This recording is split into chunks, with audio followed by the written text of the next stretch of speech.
Fox Sports. We are Black Hawks. We are Florida.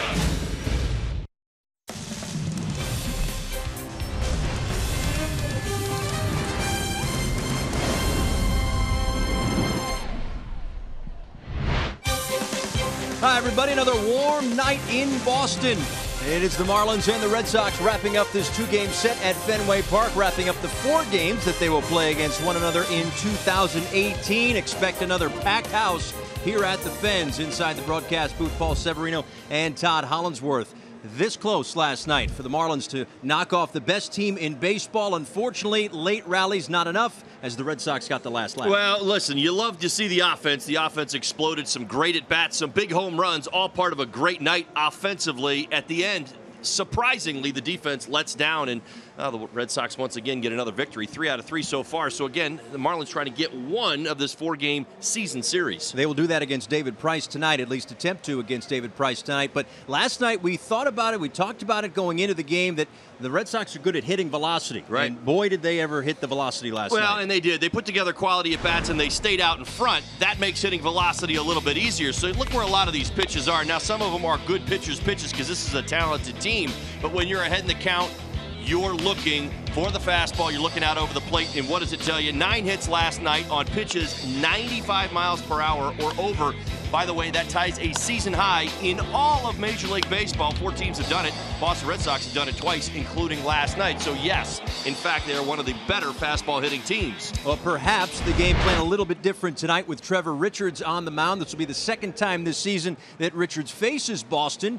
I think it's fair to say he's a bit of a different pitcher now than he was back in April when he made his Major League debut, especially the column all the way to the right, the changeup. Well, and that's what I think is going to be such a great weapon. Even if you go all the way back to that start against the Boston Red Sox, first time through the lineup, he gave up 1 single and struck out 4 batters.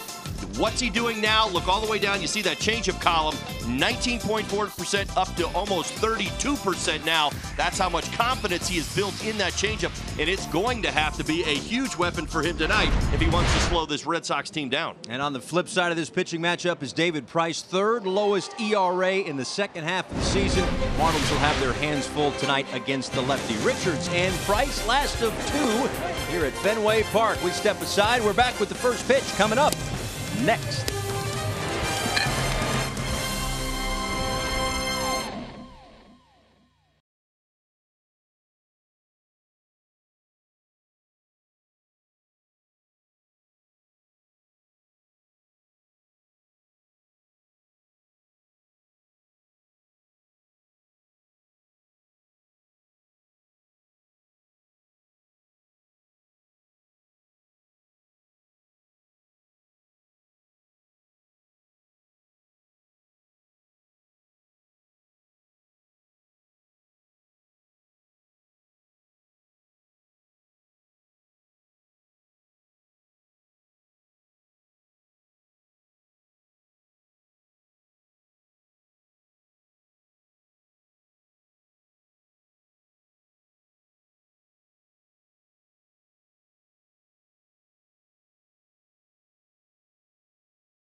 Is brought to you by Southwest. Transparency, low fares, nothing to hide. By WB Mason. Who but WB Mason, the official office supply company of the Miami Marlins. By Chevrolet. See your South Florida dealer today. And by your local Toyota dealer. Toyota, let's go places. Beautiful night here at Fenway Park. Maybe a little warm, but other than that, very nice. It is David Price to begin the night for the Boston Red Sox. He has found another gear in the second half, so the Marlins will try to figure him out tonight. Here is a look at the lineup presented to you by Southwest. Rafael Ortega, big hit last night late in the ball game. He is back in the leadoff spot. Brian Anderson hit second. JT Realmuto and Starlin Castro went back-to-back homers in the middle innings last night. We'll see if they can figure out David Price. This is a guy who perhaps in the last couple of years has not been what they hoped he would be, but last few times out, he has certainly been that guy. I don't think anybody's complaining now, certainly here in the second half, and with this team playing as good a baseball as they're playing right now, David Price is probably one of the favorites around here. Chris Sale happens to be on the disabled list. Well, here's some facts for you. 16-2 in his last 18 starts, so he's winning just about every time out. In fact, 8-0 in his last 8. 7 straight quality starts. He has been on a roll, to say the least. So it's Rafael Ortega to lead things off. That one is a little in for ball one, and we are underway. Ortega, 2 for 5 last night. Couple of RBIs on that blooper into left that brought home 2, and at the moment last night it gave the Marlins a lead. A lot of back and forth in the late innings of last night's ball game, but ultimately a fielder's choice and an error leading to a Boston Red Sox victory, their 91st of the year. 1-1 to Ortega. That one on the ground to second base for Kinsler. And there is one away. All right, let's get you the Auto Nation scouting report of David Price. A lot of things going well right now. The Red Sox, and certainly for Price. Hot hand, 4-0, 109. Yes, 1.09 ERA. Last 6 starts. It is by far the best run he has been on as a Red Sox. 195 batting average against, 1 home run allowed. Sinking feeling. Now, there's a couple of different things going on here. Price's command and control has been absolutely lights out through this great run. Primary pitch, the sinker. That sinking fastball, 92, 93 miles an hour. 133 batting average against, but he's actually throwing it less. More changeup, that's been a good thing, but it's affecting all his pitches. Last one is it takes 2. Pay attention to this. Sandy Leon doing the catching tonight, and that's kind of the key to this. Vasquez was his catcher for the first 17, 4.68 ERA. Last 7 starts, 158 with Leon behind the plate. 0-1 to Brian Anderson, cut out and missed at the top of the zone at 92 miles an hour. 0-2 to the Marlins third baseman, who was 2 for 4 last night. A run scored, a double. Also had a walk.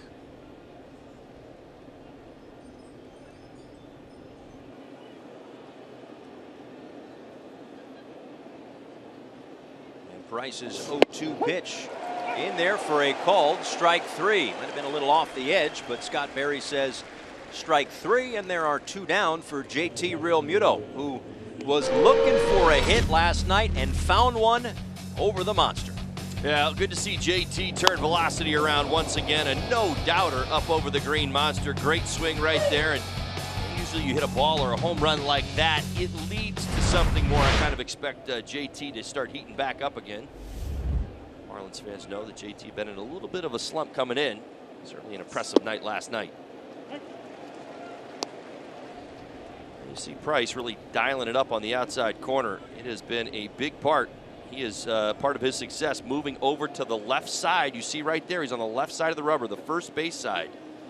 Really honing in on that outside corner, playing with the changeup, and also that backdoor cutter that he likes to throw to right-handed hitters. He's found a new lane. Traditionally was more towards the middle right side and has since slid over about 8 starts ago. To the Red Sox defensively for tonight's ball game. Benintendi in left, Bradley Jr. in center, Betts over in right. Nunez, Bogarts, Kinsler. Pierce gets the start at first base, and as I mentioned, Leon behind the plate making his 66th start. 3.19 catcher's ERA, best in baseball. Realmuto, line drive off the glove of Bogarts and into left field for a 2-out single. Nice job. 2-strike hitting for Real Muto. Just out of the reach of Bogaerts. Yeah, nice swing. A little bit of a mistake. Catches probably a little bit too much plate. You see Leon kind of reaching back more towards the white of the plate, but a great swing by JT. He loves to pull the baseball, especially against the lefties, and gets a base hit here in the first.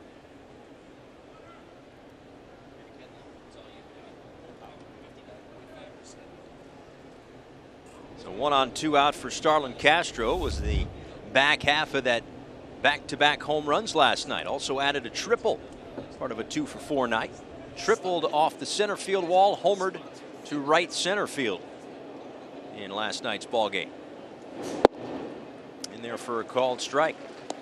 Not a lot of history between the current Marlins and David Price, but Starlin Castro 8 for 20 with 2 doubles against David Price.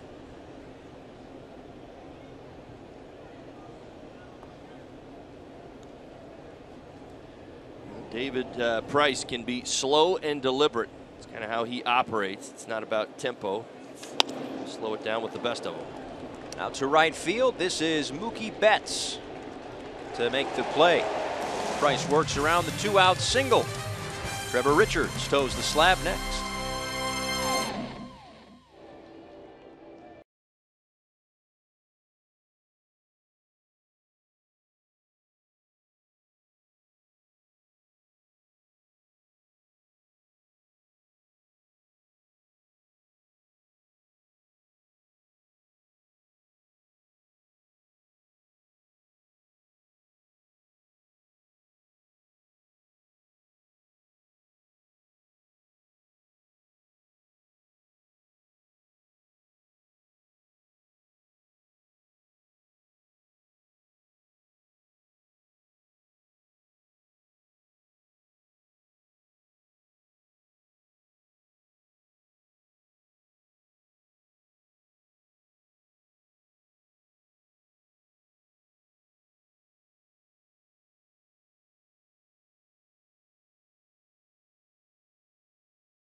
But a stranded runner for the Marlins in the top of the first inning. So now Trevor Richards will face the Red Sox lineup, presented to you by Southwest. Mookie Betts leading things off, has himself squarely in the MVP discussion in the American League. And he's there with the guy who is hitting 4th in the lineup and 2 points ahead of him for the batting crown. That's JD Martinez, who is at .338.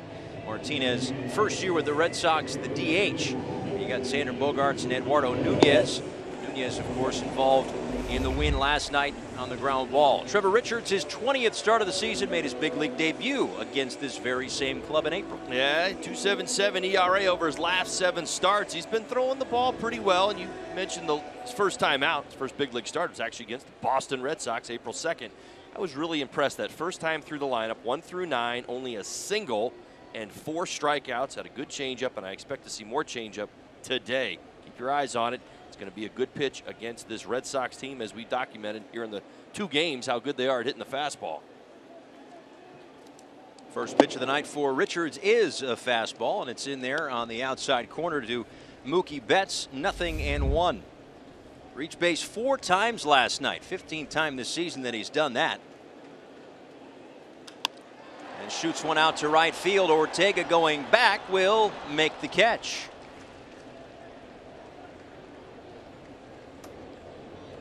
Nothing routine about a fly ball to right. That's right. Let's get you the Marlins defensively for tonight's ball game. Ortega introduced himself to you over in right. Dean gets left. Galloway in center. Anderson gets the start at third base once again. Riddle, Castro, Rojas, JT Real Muto making his 92nd start behind home plate. How about a .992 fielding percentage? Throwing out 37% of base runners. Now Andrew Benintendi takes that one low and away. Benintendi 1 for 5 last night, a double and an RBI.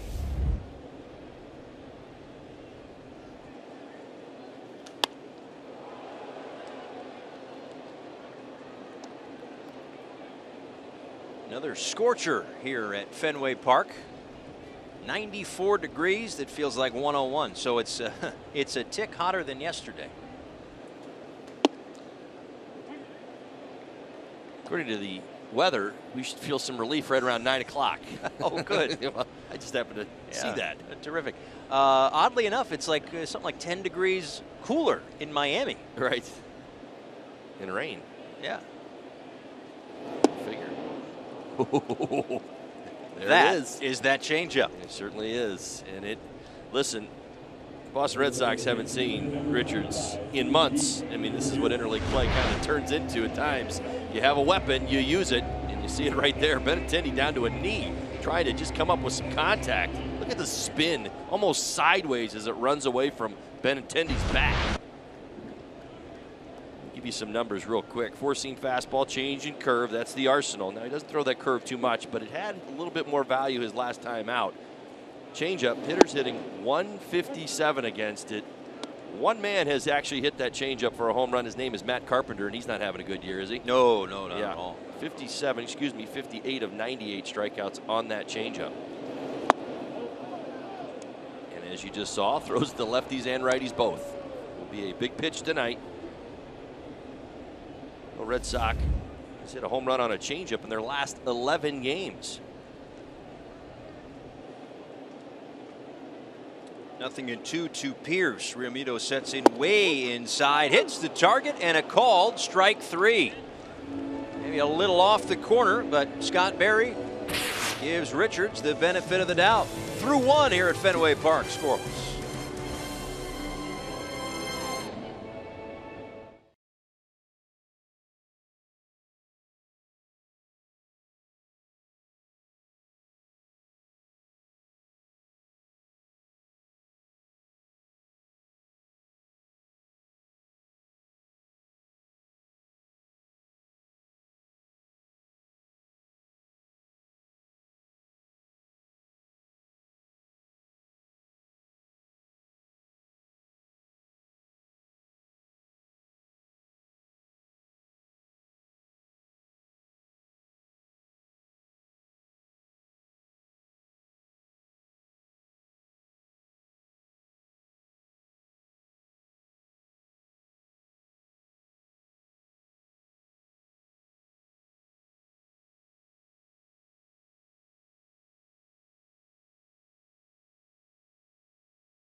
Are with us on a Wednesday night, last of this short 2-game series between the Marlins and the Red Sox, as David Price gets set to face Derek Dietrich, Austin Dean, and Miguel Rojas in the second. His first pitch to Dietrich is in there for a called strike.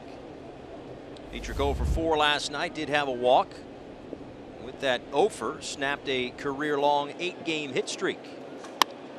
This one drilled down the right field line toward the pole, and it is gone.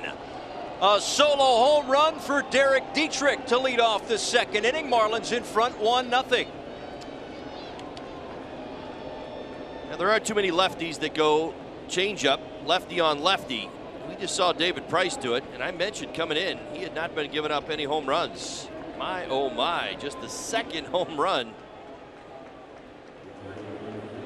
his last 7 starts. Dietrich all over it.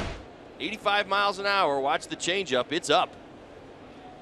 And Dietz unloads. That ball ends up splitting the plate right about the belt.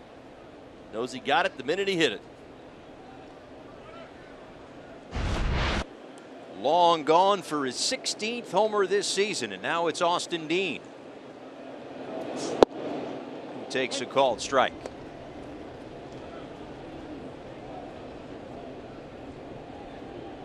Well, the Marlins have come to town and now hit 4 home runs through the first 10 innings against the Boston Red Sox.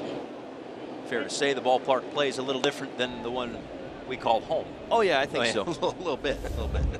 Well, you know, a lot of times what ends up happening when you play in a pitcher's park, and obviously certainly I know South Florida, when you go on the road, you get a little, I'll use the word giddy, you know, you get excited to go play in a new ballpark, maybe one you don't see. If it does favor the hitter a little bit, a lot of times you'll see the hitters kind of a little more enthusiasm, if you know what I mean. Well, let me ask you this, because I heard some chatter around the cage today, guys saying, don't change your approach, don't change your approach, we're leaving tonight.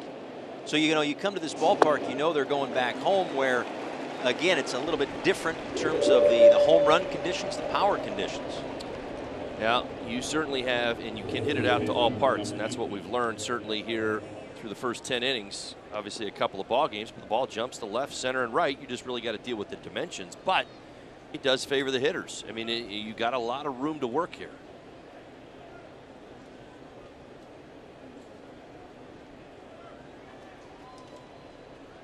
One out for Miguel Rojas. Gets the start tonight at first base and takes one outside for ball 1. 1 for 5 last night, scored a run.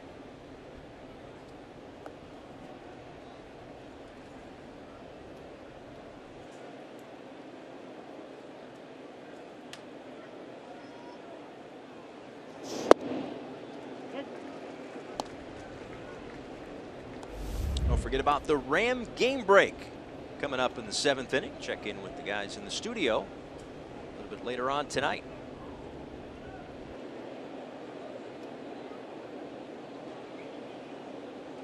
Ball and a strike to Rojas.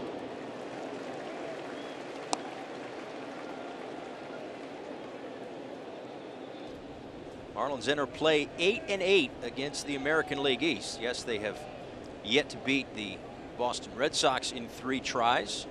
They split with the Yankees. Took 2 out of 3 from the Baltimore Orioles. 4 out of 6 from, look out, from the Tampa Bay Rays. And we'll see the Toronto Blue Jays coming up on the next homestand starting Friday night. Friday, Saturday night, Sunday afternoon. It will be Aaron Sanchez and Dan Straley Friday night. Marlins Live pregame show on the air at 6:30. First pitch a little after 7.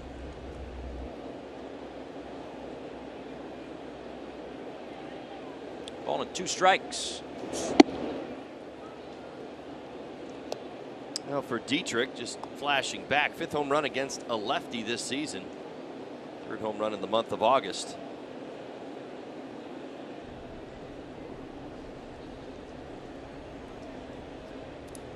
Felt a little left out last night. Think so? I do. On the ground to first base, Pierce wins the foot race. Join us as we celebrate Game of Thrones night this Friday. Declare your allegiance to House Targaryen, Stark, Lannister, or Tyrell when you purchase a ticket package and receive an exclusive T-shirt with your house crest. Take a photo on the famous Iron Throne. Visit marlins.com/GOT. That setup means business right there. Yeah, I see a problem. Oh, yeah, what's that? Well, how are we going to play the game? You move it. Play around it? You nudge it. You nudge it to one side or the other. I favor playing around it. That might be interesting. Right.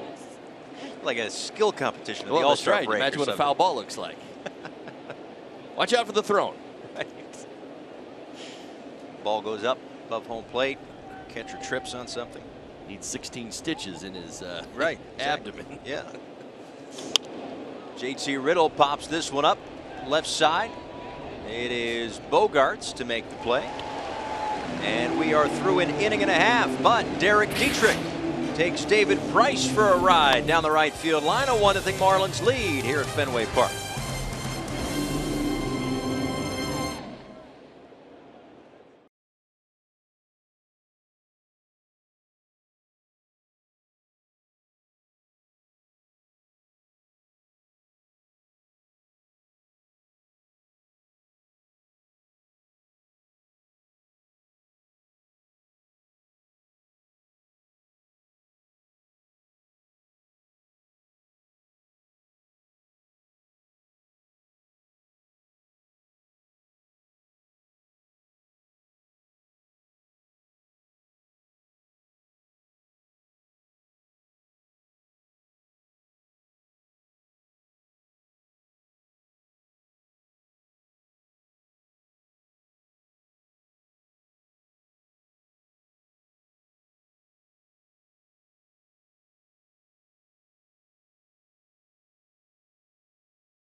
That's going to make the guys standing next to me very happy because they are a couple of big Marlins fans. This is Doug and his son Chris. They won the road trip on the fantasy auction. What an awesome prize to be able to come to Fenway, have a great time. But you guys have been here since Sunday. How have you spent the past couple of days? Well, we started with a duck tour provided by the Marlins Foundation, which was really fun. Met some family, and then we're staying at the same hotel as the Marlins. So running into the players, in the lobby and talking to them there. And just seeing historic sites around the city has been really great. Chris, what has been your favorite part of the trip so far? I'm going to guess that it was having lunch today with me in the North End. Exactly, that's what I was going to say. Yeah, that was pretty good. Being able to talk to some of the coaches and players is really special. Really set them up for that one, by the way. Hey, but one cool thing about being able to participate in the fantasy auction, not only do you win a cool trip or prize, but you get to help out a great cause too. What would you say to encourage people to participate in next year's fantasy auction? Well, we participated over the last 3 years. Like 2 years ago, we did the Hall of Fame trip, which was unbelievable. So this trip has been just great. We haven't gone to Fenway. I've been to Fenway before. So you get this great experience, and at the same time, the Marlins Foundation is a great charity. It's really helping out people. So, yeah, you're spending money, but it's really for a good cause, and you're ending up with a great experience. So next year, depending on where the trip is next year, I would encourage everybody to participate in the auction, but you might have to be bidding against us, so it could be trouble. Well, we certainly appreciate the time, and we hope that you guys enjoy the game tonight on what's a beautiful night here in Boston. Not hot at all, Chris. We're definitely not sweating. Nope, not at all. Nice and comfortable over here. All right, guys, back to you.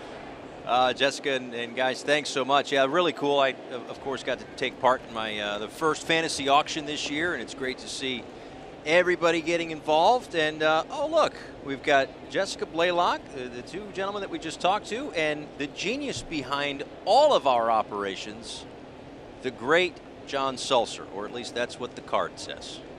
Mad scientist. There he is. That's our producer, John Sulcer.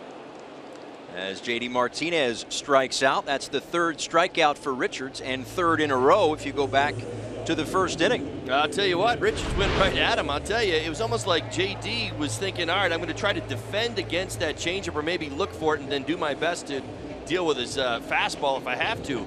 See the swing right there, 91 miles an hour, not much behind it. The first strikeout was on the changeup, the last two on the fastball. So again, maybe there's You know, all this scouting reports, you'd hope that nationally Trevor Richards' changeup success is getting some run. Oh, there's no Surprise doubt. him. Well, there's no doubt about it. But again, the game planning going on, like anybody going up against Richards, we've seen enough of him this year. This is his 20th start. You're sitting on one. You're going up there against one. You're not going up there against both. You say to yourself, I'm going to sit dead red and try to defend against that changeup. But you're not looking to put your best swing on it. You're just looking to defend it if you have to. Some, I've seen this, and again, I thought Carpenter did this. He's the only one to take him deep, actually went up there, lefty on lefty, looked for the changeup and actually got it, and was able to hit a home run against him, but we haven't seen a whole lot of success on anybody who's really tried to sit on that changeup. Xander Bogaerts did not go. A ball and strike. I mean, wouldn't you agree? Well, you see that. I've not hit a home run on a changeup in the last 14 days, 11 games. That's the fewest in Major League Baseball. And from your perspective, not just mine, when you watch the opposition, how they present their swing or, you know, get in the box, how that starts to go. Liner right to Castro. What do you see? I mean, do you not see a lot of check swings and a lot of different takes and guys who are kind of at times frustrated with what's kind of going on in the box?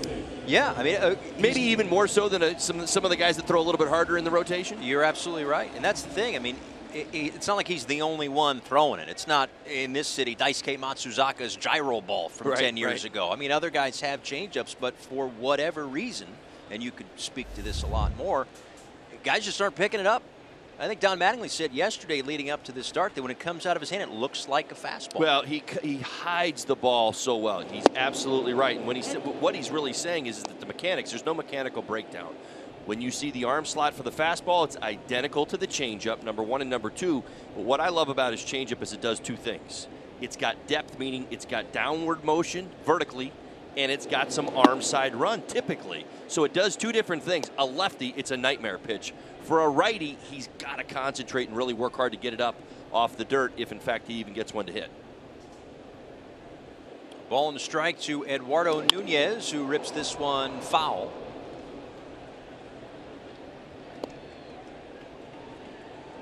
1-2 to Nunez, who was 2 for 5 last night. A run scored, had a home run and an RBI, and grounded into that fielder's choice that ultimately led to the game-winning run in the bottom of the 9th inning.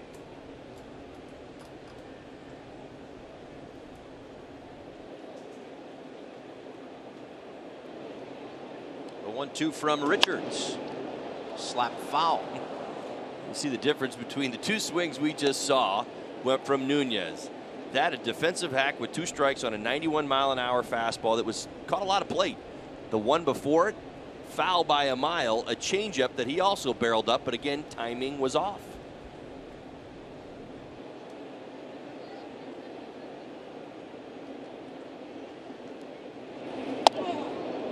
Inside, right under the hands of Nunez, 2-2.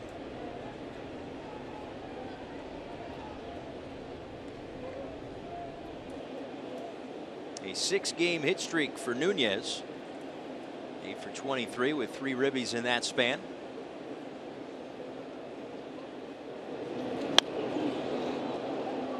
That changeup up, but it's fouled into the seats. Still 2 balls, 2 strikes.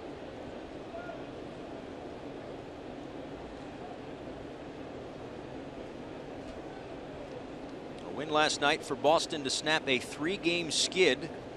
Doesn't sound like much, but they are the only team in baseball that has not lost 4 straight games. On the ground, foul, says the third base umpire Paul Nauer.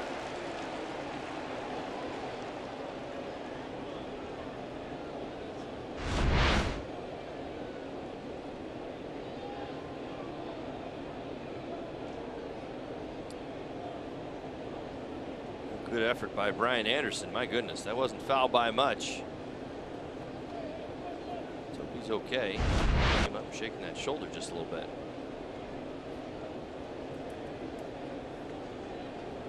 Looks like BA's good to go.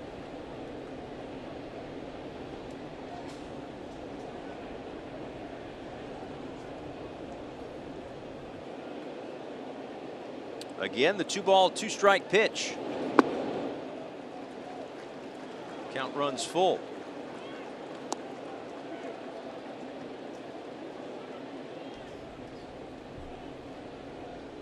Richards with 3 strikeouts. Last time out he had 9. It was 1 shy of a career high.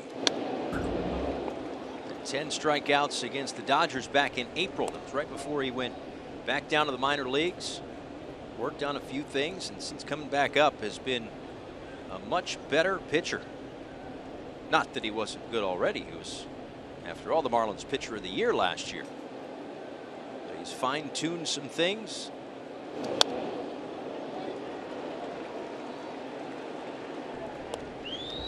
And in his last 7 starts, 1-2 with a 2.77 ERA.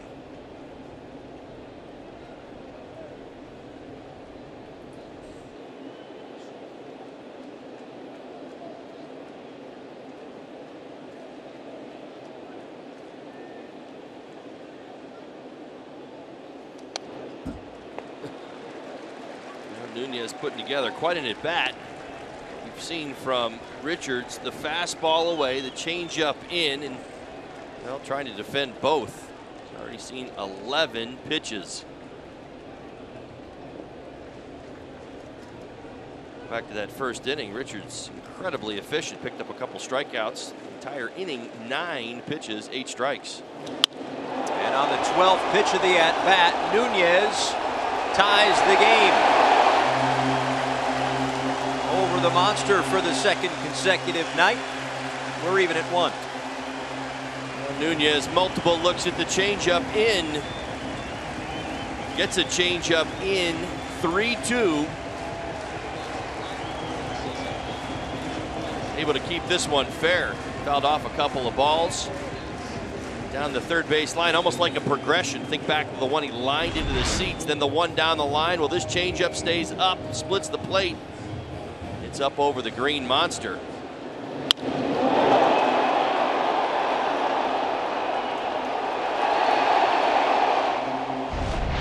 Number 9 on the year for Nunez.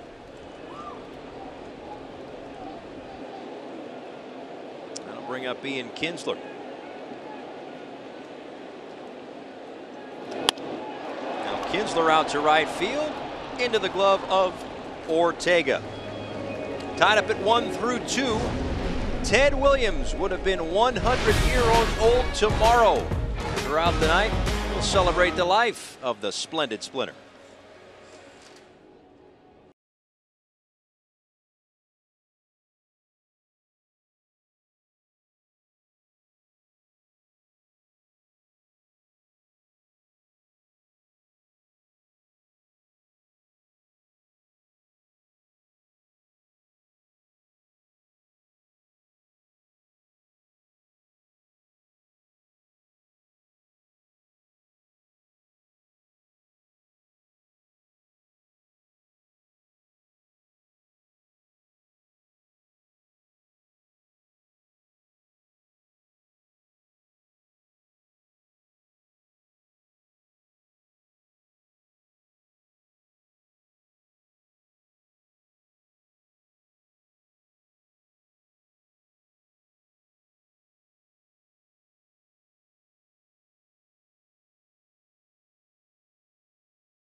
Of solo home runs for each side, tied at 1. Time for the Toyota Inside Look. Tomorrow would have been Ted Williams' 100th birthday. A couple of stints in the military, missed entire seasons along the way of his Hall of Fame career.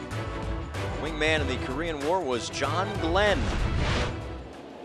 Again, we'll be looking at different parts of the life and baseball career of Ted Williams throughout the night.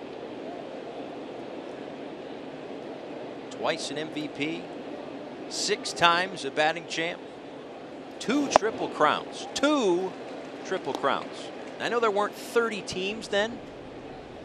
See that 502 perch. It's way out there in right field. Of course, there is a red seat right below that Ford sign that's 502 feet away that Ted Williams hit a home run way over there. And nobody's gotten close since. No, not at all.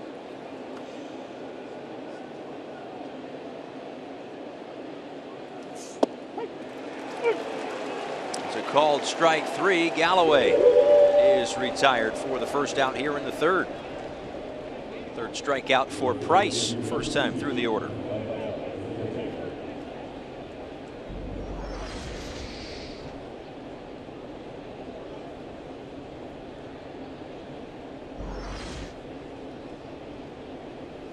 Back to the top for Rafael Ortega. He grounded out to Kinsler at second base back in the first.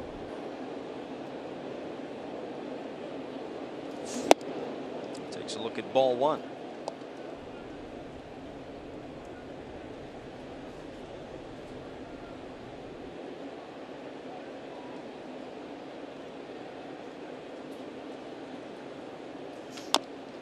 A high chop over the mound. Price gets it, but Pierce can't dig it out, and Ortega will reach. Not an easy play by any stretch of the imagination, so a base hit for Ortega. Make the ballpark your paradise on Sunday for Margaritaville at Marlins Park. Arrive early to sit back, relax, and enjoy the pregame festivities. All Parrot Heads, Beach Bums, and Marlins fans that purchase a ticket package will receive an exclusive Margaritaville t-shirt. Get your tickets at marlins.com/Margaritaville. After the game. For you, it's after the game. I'll tell you, that was a pretty impressive effort by David Price. The throw was standing. He ended up in short right field when it was all said and done. He did. Like Patriots wideout trying to catch that one over his shoulder on the high chop. And he tried to look like Tom Brady on the throw to first. That didn't go so well. So it's Brian Anderson who struck out looking back in the first inning. Price deals a strike.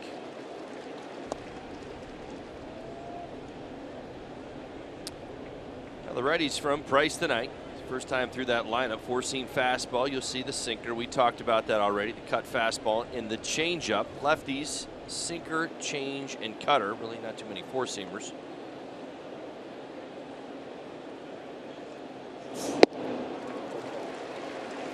Yeah, the pitch usage has changed. We talked about these last 7 starts that he's really found another level. He's not using the fastball as much.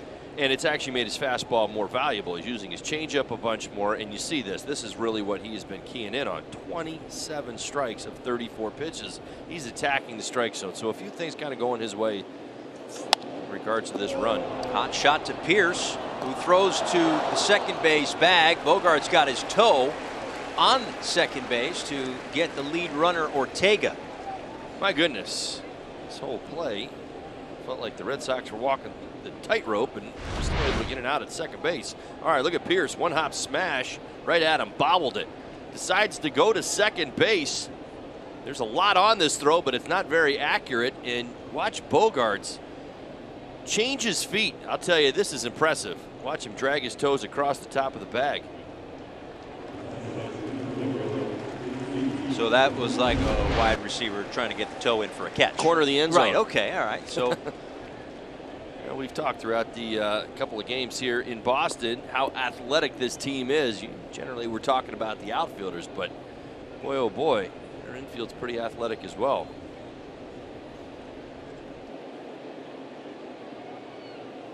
Well, more hard contact for Brian Anderson, although an out recorded on the play. That was a hot smash over to first. In there for a called strike to JT Realmuto.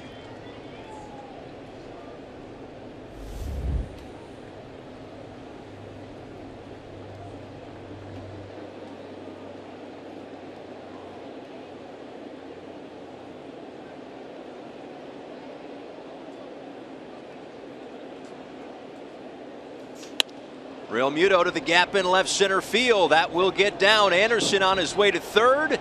And Freddie Gonzalez waving him around. The throw from Bogarts, a double clutch. Oh, just enough for Anderson to score. That slight delay in center field. Anderson beats the throw, and it's 2-1 Miami. Well, JT Realmuto, stay hot. Brian Anderson on his horse from first base. Well, he's going to be able to take the lead. Great slide into home. Watch Andy get that hand just across. My goodness. No room to spare. Double clutch it short. That is the difference at home and the lead in this game. Let's give you another look at the swing. JT all over it once again. Second rocket in this ballgame. Splits the gap. Riley Jr. fields it well. Double clutch right there. That is that extra step.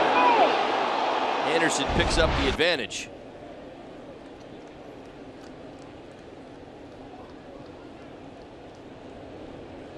So now the Marlins back in front, and the back and forth that started last night continues here.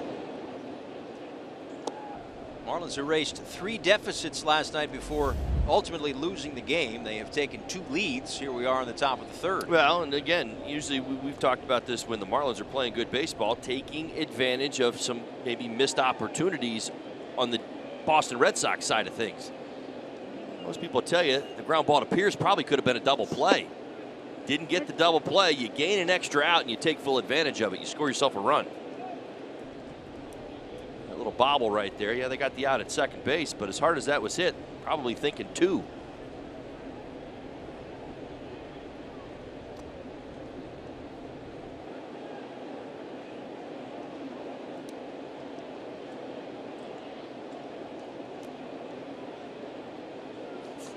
Castro takes up and away. 2 balls and a strike. Castro a fly ball out to Betts to end the first inning.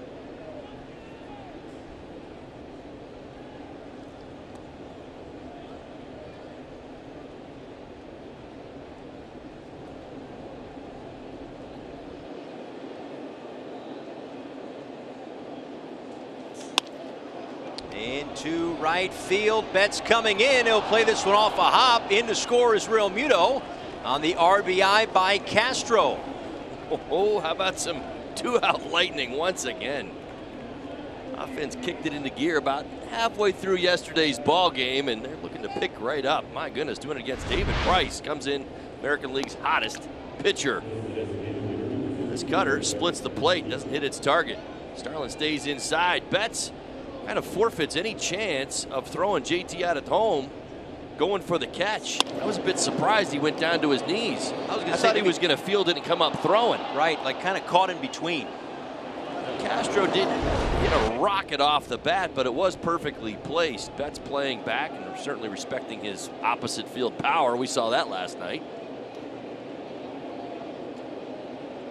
Here's Dietrich, whose pull power was on display in the second inning with a solo home run. Marlins have tacked on 2 here in the third and lead it here at Fenway Park.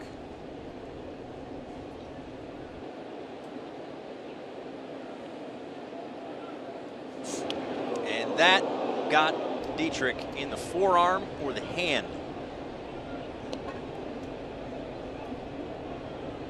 Well, you might be right. It might be a combination of both. Looks like he's kind of grabbing his right wrist.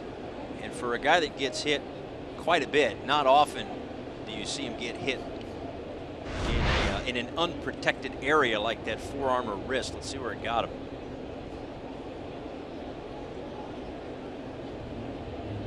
You're definitely right about the wrist. The question is where. Barry Hill checking things out. Looks like he's going to be all right, stay in the game. Happy to report that I've said that for the last 2 years. Yes. As many times as he's been hit, I've ever seen Dietrich leave the field. 18th time he's been hit this year. 90th time, the most in club history.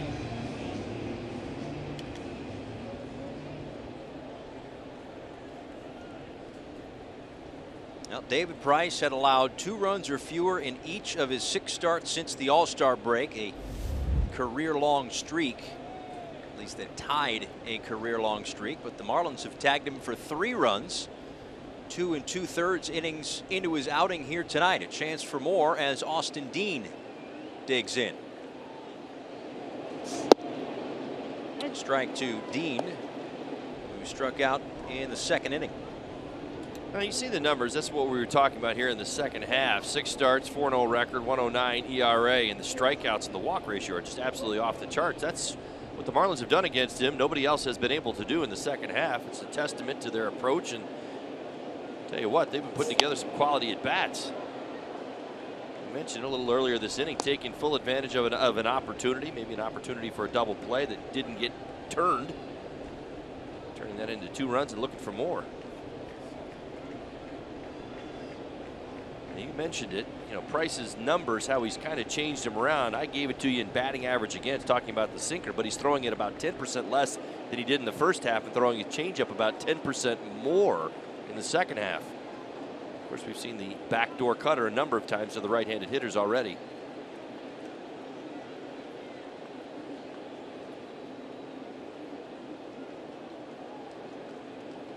Oh, 0-2 to the Marlins left fielder. Shoots it foul. Let's see another.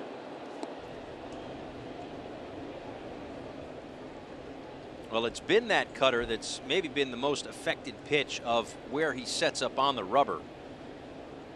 As you mentioned before, kind of moving over to that first base side. He said, I feel like the thing it's helped me most with is that backdoor cutter. If I can continue to throw that pitch the way I've thrown it, it makes everything else much better. When you ask why would it be effective, more effective, he's actually from the first base side of the rubber able to start the ball off the plate and get it back to that corner, which is almost it's a very difficult pitch to hit. Right back up the middle off of Price, and Dean is out at first base.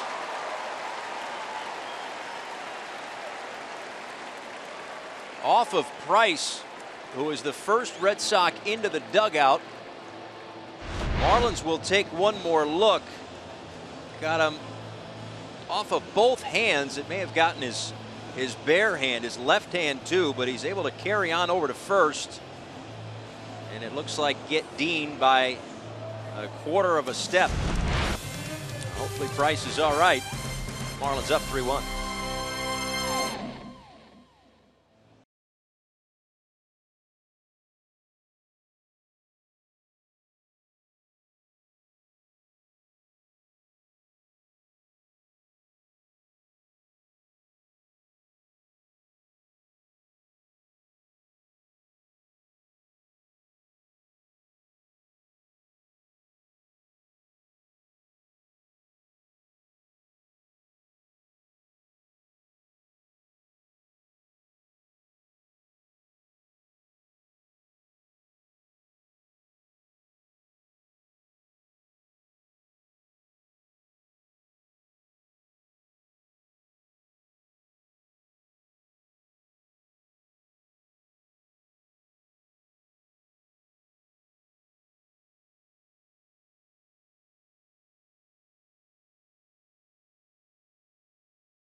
Marlins scored 2 to take the lead here at Fenway Park. One more look at the last out of the top of this inning. My goodness gracious. I'll tell you what, self-defense. Ooh, just the sound alone turns your stomach over a couple of times, doesn't it, when you hear it? David Price, my goodness, took it off the left wrist. We'll see. Can't really tell what's going on, whether he's going to be able to continue or not. Well, fortunately, and again, hopefully it's nothing serious, but fortunately he was able to get his hands up because that was coming right for his face and his head. And that would certainly not have been pretty. Sandy Leone with a pop-up left side, riddled back. Dean will call him off and make the play for the first out in the third.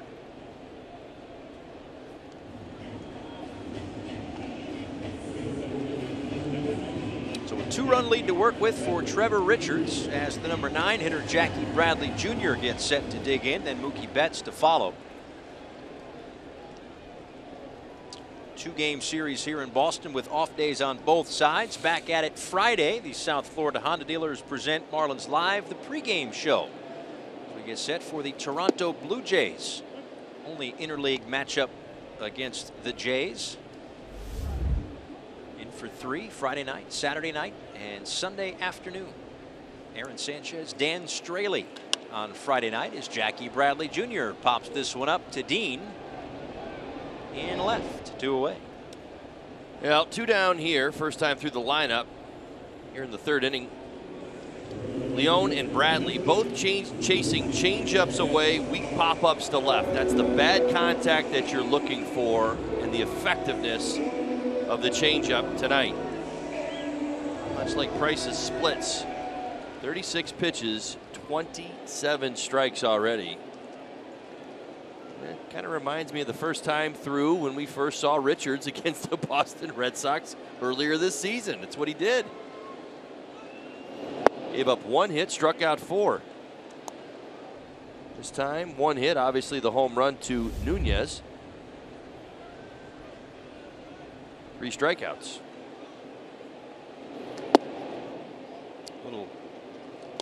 Little high for Betts there, a ball and a strike. Just trying to keep an eye on the Red Sox bullpen. A couple of quick outs in this inning, so if there was any sort of medical attention for David Price, after the inning he went right down the tunnel. We haven't seen him pop back out as Betts swings, a ball and 2 strikes.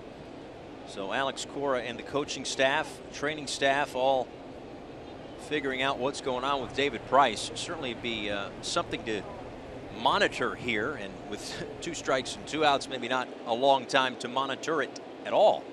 Well, I don't think any of the decisions have been made, but it sounds to me, or at least it looks like to me, that he's not coming back, that he'll be afforded, whoever comes out of the bullpen will be afforded enough time to get loose, obviously.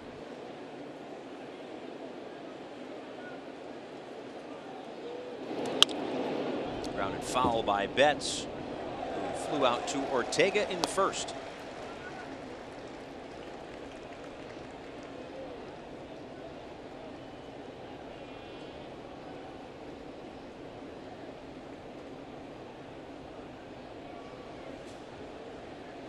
Guys are starting to get the blood flowing down in the Red Sox bullpen.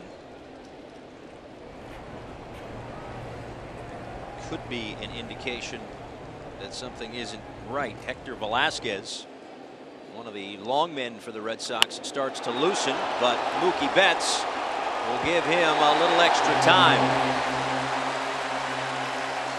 Solo home run, and it's a 1-run game.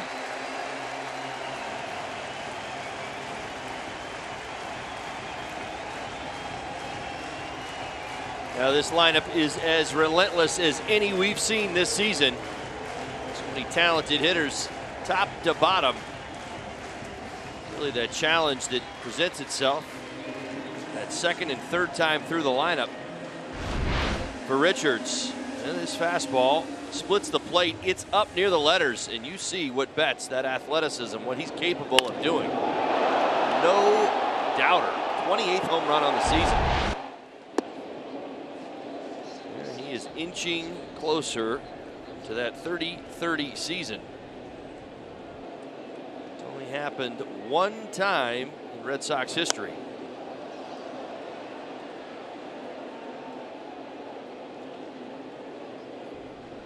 Jacoby Ellsbury in 2011. That's right. I was getting ready to run his numbers out. Just find it right here. 32 homers and 39 stolen bases for Ellsbury, as you mentioned, in 2011. Actually been 6 years since we've seen 30-30 even in the sport. You got to go all the way back to Trout and Braun. That's his first home run since August 9th. You saw Velasquez heating up in the bullpen. 3-1 on Benintendi, who struck out back in the first inning.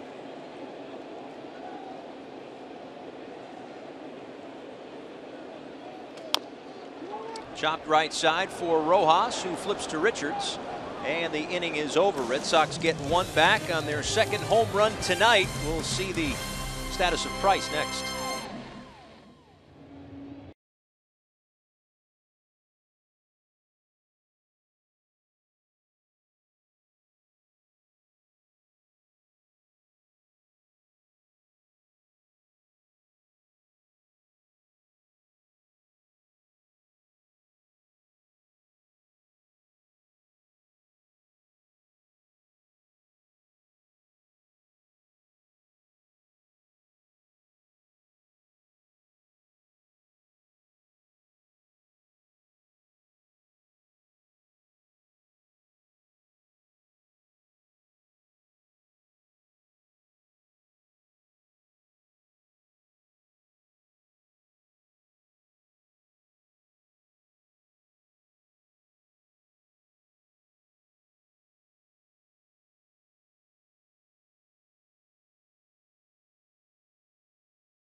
Williams. He is one of the greatest players to have ever worn a Red Sox uniform, and for good reason. Take a look at our Florida Lottery in-game jackpot. He was elected into the National Baseball Hall of Fame in 1966. He won the Triple Crown twice. He was a 5-time Player of the Year and a 19-time All-Star, and voted to Major League Baseball's All-Century team in 1999. Guys, just an all-around unbelievable player.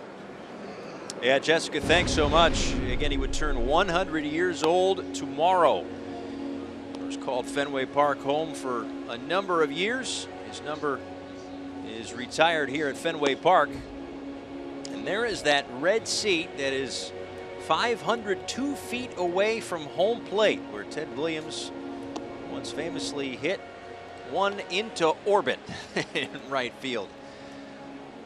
Well, David Price's night is done after 3 innings of work. A line drive off the bat of Austin Dean that came right back toward Price. He got his hands up, but it looked like it hit off maybe his left wrist. No official word, but what we do know is that he's out and Hector Velasquez is in. One of those guys who, like last night's starter Brian Johnson, has bounced between starter and reliever for this Boston Red Sox team. A long man who figures to maybe get some distance out of the pen tonight. Well, interestingly enough, his last 2 outings have come as a starter. He's got good numbers, 303 earned run average, 68 innings of work. And the one thing I will mention here, and I know that there's a victory in this, going back to the ball that Dean hit. Obviously, Price gets that out at first base, and certainly not a reflection on Price. They want to get him healthy. I think it's the right decision to get him out of there, but the Red Sox bullpen has been roughed up. 17 innings, 13 runs allowed, and that even goes back to last night. The Marlins did some outstanding damage against their bullpen. 6.88 ERA over those 17 innings. So maybe there is an advantage gained here for the Marlins. Well, one more look at the David Price injury that occurred at the end of the 3rd inning. Real speed. Again, thankfully got his hands up. Made the play, got the out, looked right at the left wrist, and then immediately right into the Red Sox dugout, right down into the tunnel. They've gotten that outside of that left wrist Yeah, you're really just hoping that it's not broken, and that's what, you know, again, get some ice on it and obviously see what's going on. I think it's the right decision. Of course, it's his throwing arm. Again, he was in a position to defend himself. He caught the ball on his way over to first base, but in no way used his left arm, which kind of told me that he was still feeling it. It was probably throbbing big time as he was running over to first base. And Dean squared it up. It was 102.6 off the bat, so it's a left wrist contusion for David Price, as Miguel Rojas, JT Riddle, and Isaac Galloway will face Velasquez here in the 4th inning. Well, I'm sure the Red Sox hope that it is nothing more than just a contusion and doesn't go on any longer. I mean, again, you're at this point of the season, a terrific run to this point, 91-42, 6.5 games clear of the New York Yankees. Yeah. But there are some other things to be concerned with. And that's the thing. And I know, you know, this is Boston. This is a baseball town. Ground ball to short. Bogarts handles it. First out here in the 4th. You know, the point being that, you know, they got to get their guys healthy. See the numbers. Boston well out in front. No matter how this turns out, one thing that you realize, look at that gap right there. 20.5 games for Tampa. Right. I mean, that's the point. One thing that we know is that the Yankees and the Red Sox are going to the postseason. Now, the Red Sox would love to win their 3rd consecutive American League East crown. They've never done that before. They'd love to win 106 games. They've never done that before. Right. But the point is that you've got to put yourself in position for, as you like to call it, the tournament, because you're right. That's right. It's exactly what it is. And right now, you're still getting Sale back, and you're doing your best to get, now obviously, Price back, make sure that he's okay.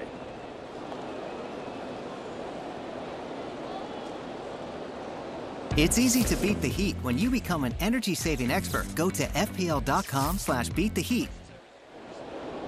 A base hit for Riddle with 1 out. That'll bring up Isaac Galloway. Well, they hope to get Sale back soon. He said recently that his shoulder feels like, quote, Paul Bunyan's ox. So that's how good his shoulder feels. But Velasquez, who's in the game right now, started for Sale on Friday, 8 runs in 2 2/3 innings. Nathan Eovaldi, who they got right around the trade deadline, 9 1/3 innings pitched. His last 2 starts combined, 9 earned runs. And Rick Porcello, who's been very good at times this year, 8 earned runs in his last 12 innings. Now, of course, when the Red Sox have been on this amazing run that they've been on to this point, immediately you start thinking, you know, the '98 Yankees, who won 114 regular season games in a World Series, or the Seattle Mariners in 2001, who won 116 games but didn't win it all. But just those big win totals in the regular season. Talked about it with the Dodgers last year. They slowed down. As Riddle goes, throw to second is in time.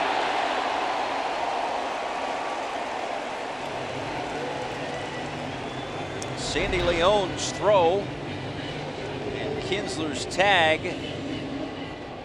I don't know about that.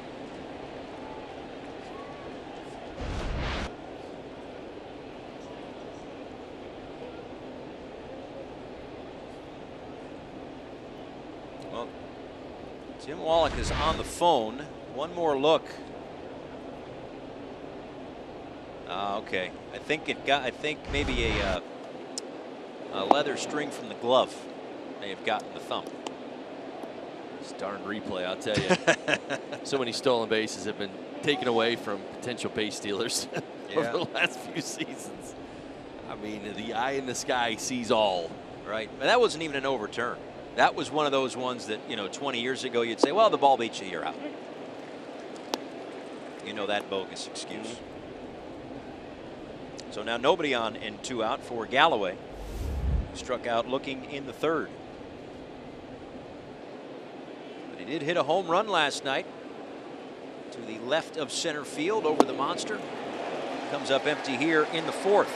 First inning out of the pen for Velasquez. 3-2 Marlins.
Florida is brought to you by Southwest. Transparency, low fares, nothing to hide.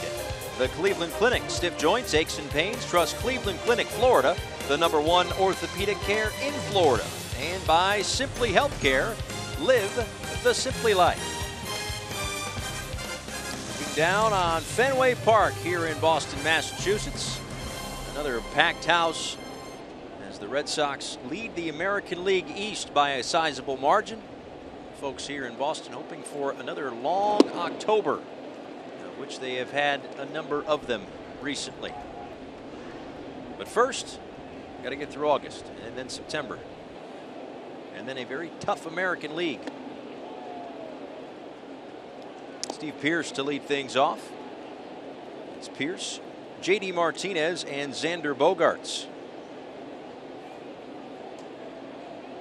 Pearce struck out in his first at-bat. Swings over the top of that. Change up, 2-1. You can almost argue that Pearce got the start tonight.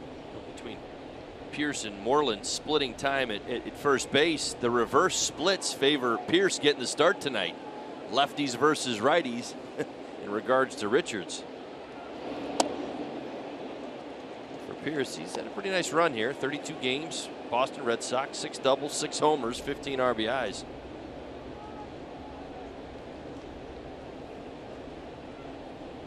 A couple of home runs have accounted for the Red Sox runs tonight as Pearce takes a strike. Eduardo Nunez in the second, Mookie Betts in the third.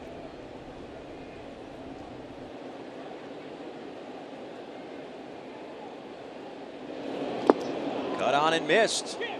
Another excellent pitch by Richards, his 4th strikeout, second time he's gotten Pearce tonight. Now if you're dialing up the fastball away to get to the 3-2 count, right back to the changeup and gets it in a great spot. Down in the zone, buries it right out over home. This copyrighted telecast is presented by authority of the Miami Marlins and may not be reproduced or retransmitted in any form. And the accounts and descriptions of this game may not be disseminated without the express written consent of the Miami Marlins. JD Martinez cuts and misses. 0-1. Martinez struck out to lead off the second inning.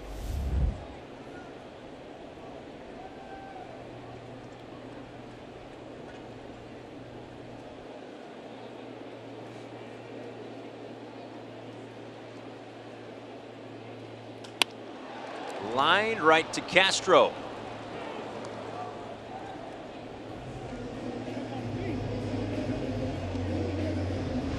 All right, a lot of conversation tonight about fastballs and changeups and Trevor Richards. It's his game plan. We give you 2, same release point. Look at Trevor, still in the position. One is the changeup, one is the fastball, and you look at what it does. Look at the space in between. So the ball out of the hand, you can almost already see it separating. Where the changeup is, obviously dragging a little bit behind, and where the fastball is at. So not only, look how the ball is actually changing planes. So 2 things at work, Paul, as we talked about. It's changing lanes, it's moving down, and the velocity gap is extreme. I mean, it's got to be at least a good 2 or 3 feet. So for a hitter, you've got to defend against that right there.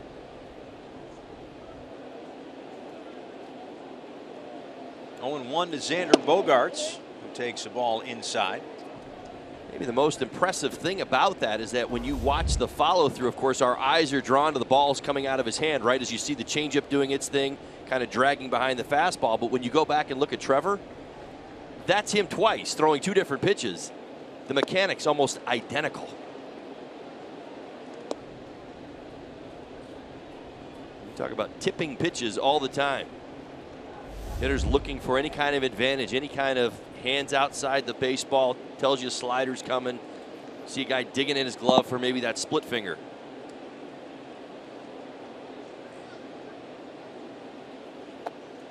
It's always fascinated me how hitters, specifically at this level, can pick up on something kind of like innately at the last minute. Like something as late as arm speed, right? Nothing with the glove before the pitch or anything. The arm speed, like here comes the ball.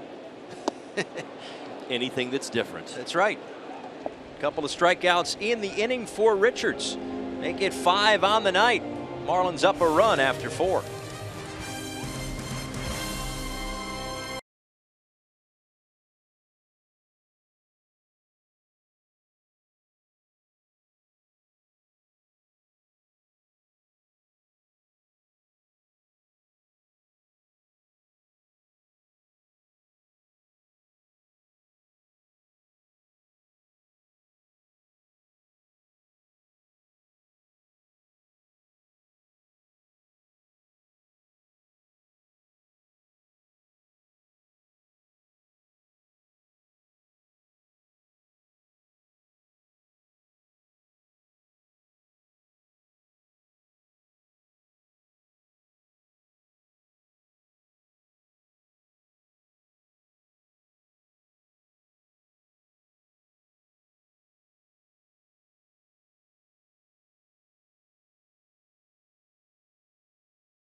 And Jessica Blaylock. Marlins with a 3-2 edge on the Boston Red Sox. Top of the order due up for Miami. Rafael Ortega, Brian Anderson, and JT Realmuto. David Price got the start. Has since left the game with a left wrist contusion. So it's Hector Velasquez out in his second inning of work. It's a comebacker off the bat of Austin Dean that got Price in the left wrist.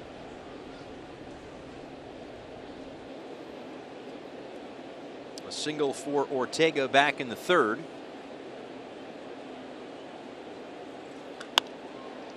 Knocked down by Pierce, finds it, and then finds Velasquez for the out.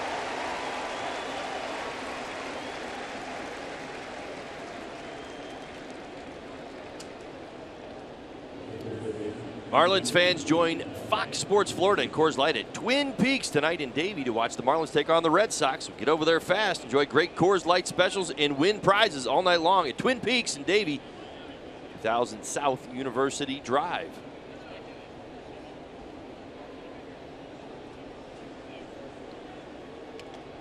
Another close ball game tonight.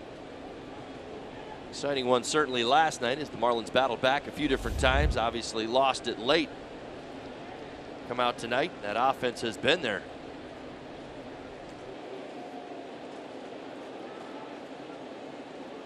Brian Anderson struck out in the first inning and reached on a fielder's choice and came around to score in the third.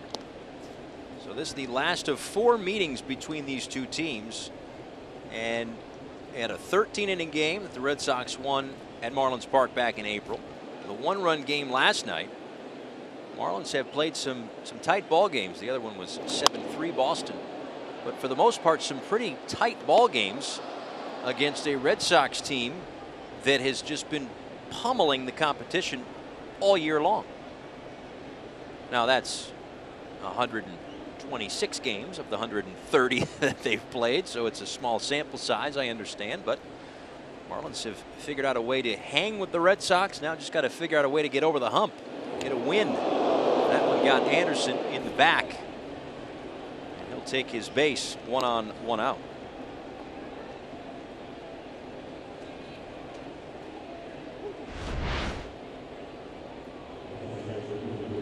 Now, this is the split finger fastball. Clearly see right out of his hand that it was on its way into the vicinity of Brian Anderson. Really nowhere for him to go. Velasquez, 4-seam fastball, sinker, slider, split. We'll see the occasional changeup, 92-93 range. Split, he sits in the 87 to 88 range as well. JT Realmuto has had himself a night. Certainly believe that home run last night unlocked a few things, probably brought some of that confidence back as he turned around 96 miles an hour for his 17th home run. And oh, by the way, 65 RBIs also ties a career high. Came on the double last time up. Still got a month to work with as this one is tapped into the Marlins dugout on the third base side. 0-2.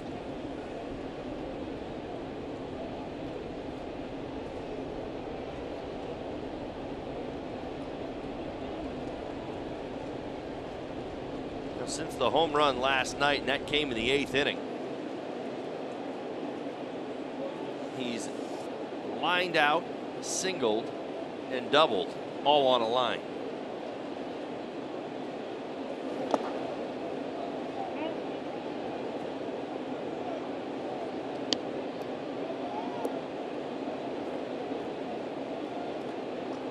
Velasquez entered the year, according to Baseball America, as the number 20 prospect in the Red Sox organization. It's been a big part of the Red Sox. I mean, listen, no team gets to where they're at with just 25 guys. So his versatility out of the rotation and bullpen has certainly helped him out. They've been without Chris Sale. They hope to get him back. Who knows what's going on with David Price. So tonight, the role is long relief. Well, his stuff isn't overwhelming, certainly not comparing it to Price or to Sale, but when you get 60-plus innings of 3 ERA baseball, you're pretty satisfied with your middleman. last night. Johnson did just the same, kind of the abbreviated start.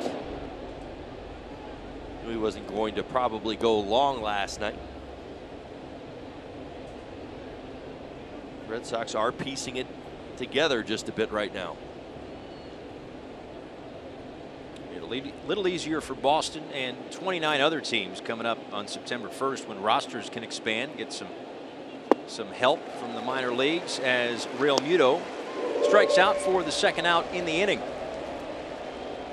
Geico presents this day in Major League history. Tomorrow would have been Ted Williams' 100th birthday, and one of the many fun stories throughout his career, the fact that he homered in his last Major League at-bat, number 521, his 2,654th hit. The 8th inning right here at Fenway Park. It's here, it's Wrigley, it's Dodger Stadium, where you can, see those black and white photos and say, yes, it was right here. It wasn't across the street where that building is now, or over there where that park now stays. It was right here.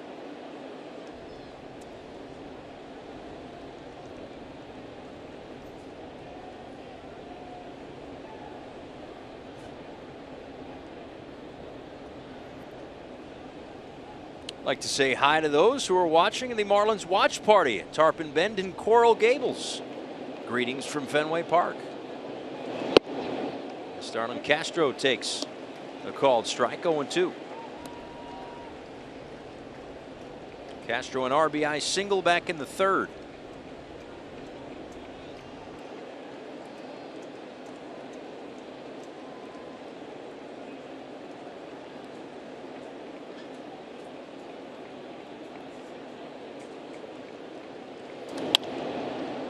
Lines that one foul into the upper deck. Nice catch up there.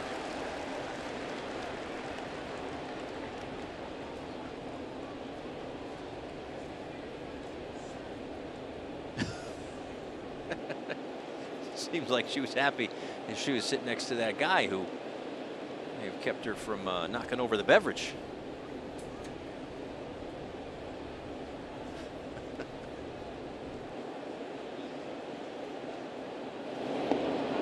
Gets away from Leon, and to second goes Anderson.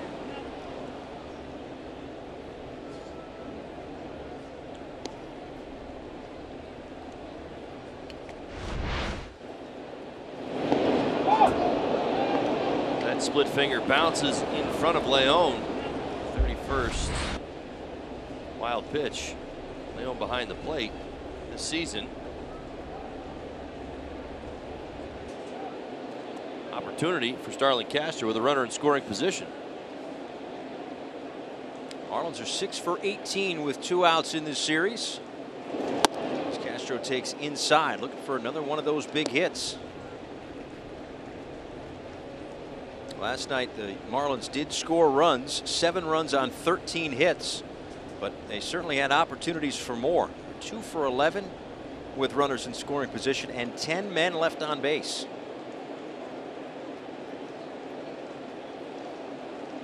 Tonight 1 for 2. Low to Castro. 3 balls and 2 strikes. Derek Dietrich, who homered earlier to open the scoring, waits on deck.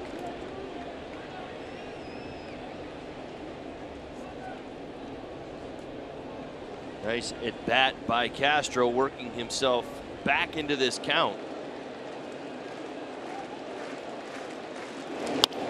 Up the middle, a base hit into center field. Anderson around third. And Starlin Castro has his second RBI single of the game. Marlins lead it 4-2. Time and time again in this 2-game series, we've seen the Marlins take full advantage of opportunity.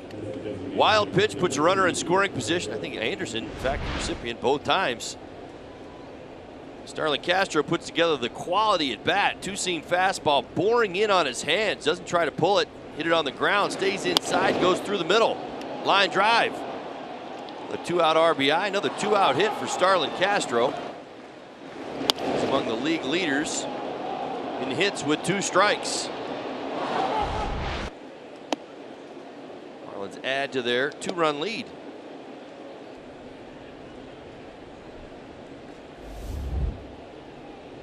A ball and no strikes to Dietrich, who had the home run, was also hit by a pitch.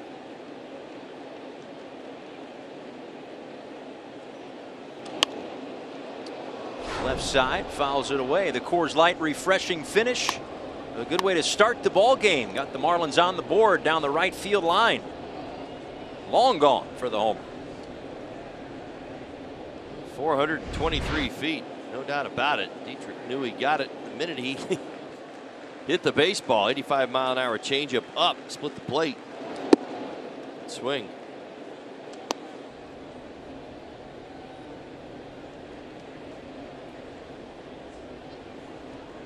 th home run this season, 12th on the road for Derek Dietrich.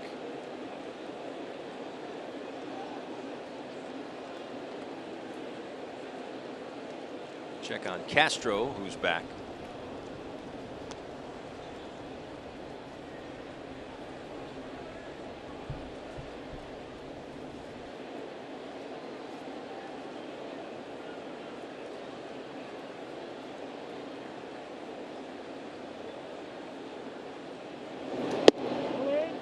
Inside, 3-1.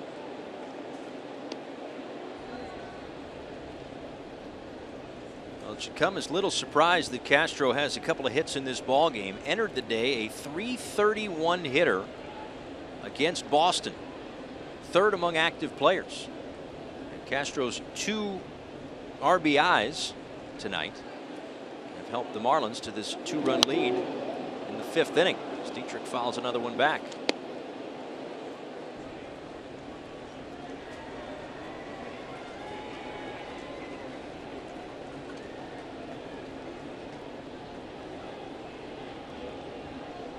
Enjoyed hitting at Fenway Park the last couple of seasons. It's 2 years with the New York Yankees and a game and a half here at Marlins Park, or here at Fenway Park with the Marlins. And he is on the move as Dietrich fouls another one off.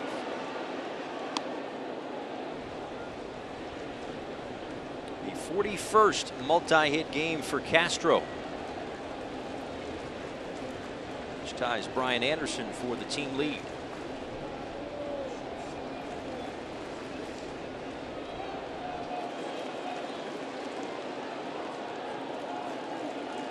On the move again, Dietrich in the air. This one into center field for Jackie Bradley Jr. Marlins score a run in the 5th. 1-0 on the eve of Ted Williams' birthday.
lead as we play on into the bottom of the fifth inning. Eduardo Nunez, Ian Kinsler, and Sandy Leon. Back to a 2-run cushion for Trevor Richards, who has 5 strikeouts through the first 4 innings of work. It'll be Eduardo Nunez to lead things off, who homered over the monster in a 12-pitch at-bat back in the 2nd inning.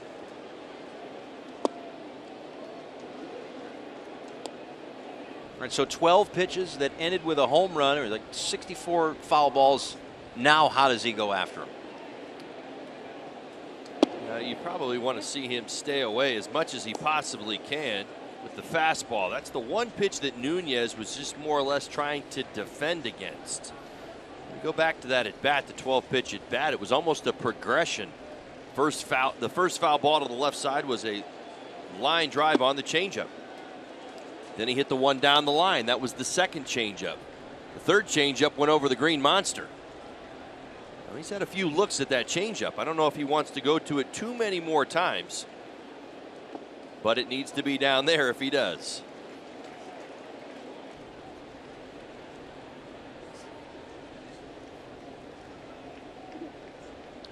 Nunez, a very wide open stance, likes to pull the ball.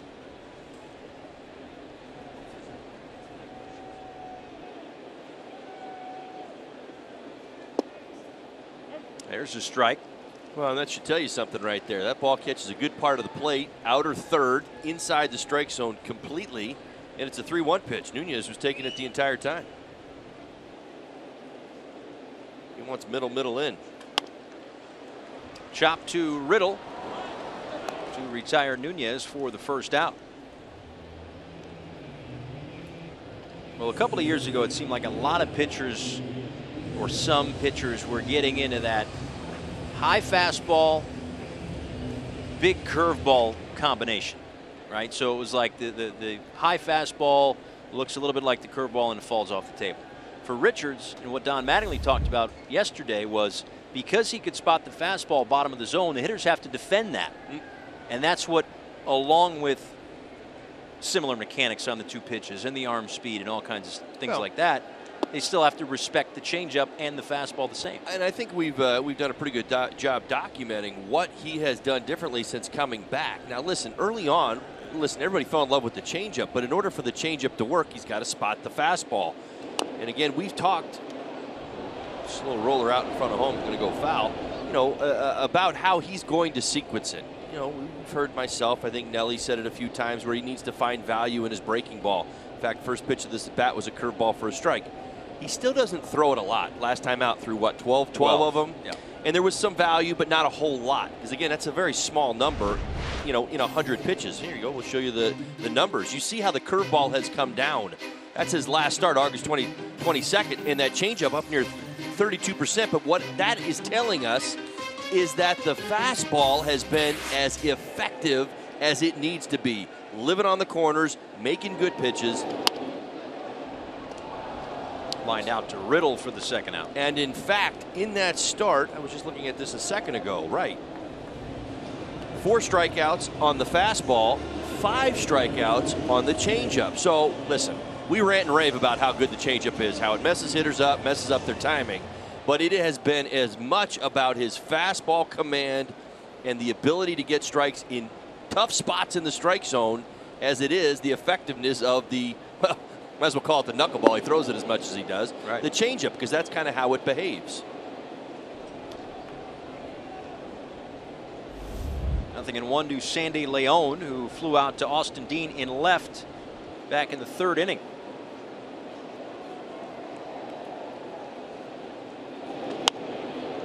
Pops this one up for Riddle, who is involved in all 3 outs in the 5th. A 1-2-3 5th for Trevor Richards. Marlins up 2.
Hello to everybody who is at that watch party. Paul Severino, Todd Hollingsworth, Jessica Blaylock with you here at Fenway Park. Austin Dean, Miguel Rojas, and JT Riddle due up in the 6th.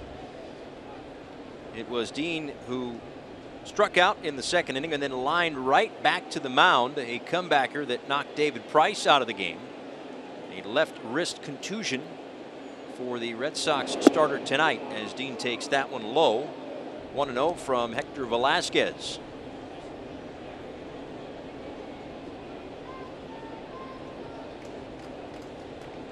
Next pitch will be number 35 out of the pen for Velasquez.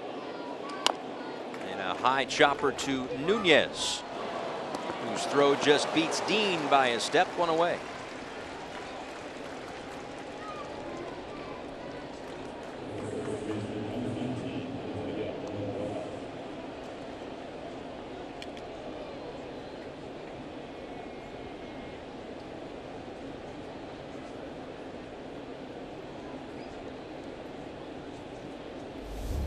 Miguel Rojas 0 for 2, couple of groundouts.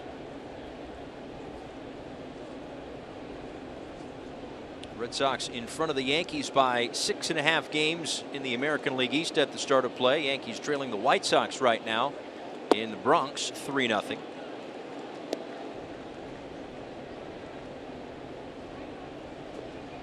Both the Yankees and the Red Sox with walk-off wins last night. Neil Walker, a pinch hit walk-off home run in the Bronx against the Pale Hose. As Rojas grounds one to Bogarts, who throws across his body and gets Miggy for out number 2. Well, since entering the ball game, Velasquez has lived at the bottom of the strike zone. A number of ground ball outs. Of course, playing off the splitty in the slider.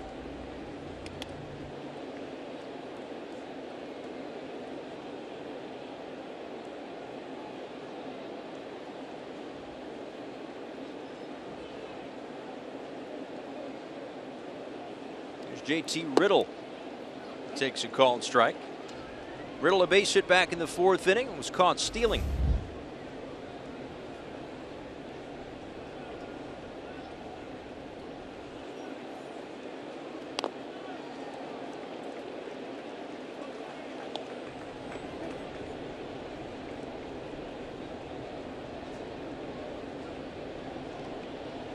Elsewhere, the Nationals lead the Phillies 4-2. That one's in the bottom of the 3rd inning. Phillies have been scuffling a little bit the last couple of weeks. Phillies have lost 13 of 19. A strikeout of Riddle and a 1-2-3 6th for Velasquez.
Park. That includes Lucky Strike Bowling Alley that is right behind me, and one Red Sox player who can certainly appreciate that would be Mookie Betts. Not only is Mookie a big leaguer, but he's also a prolific bowler. In addition to competing in the Professional Bowlers Association's World Series of Bowling, he has also bowled 3 perfect games. Yes, 3 perfect games. Guys, Mookie Betts, the ultimate two-sport athlete.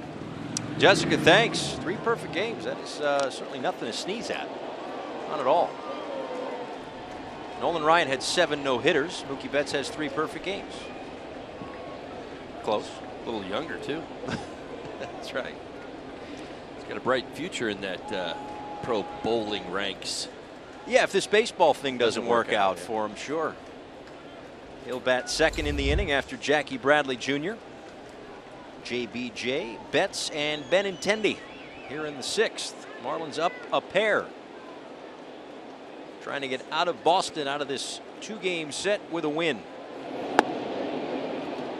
Low, a ball and a strike. Jackie Bradley Jr. a fly ball in the 3rd.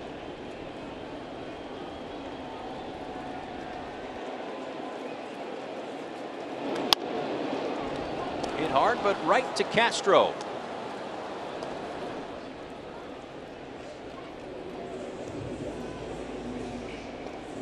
It's easy to beat the heat when you become an energy-saving expert. Go to FPL.com/beattheheat.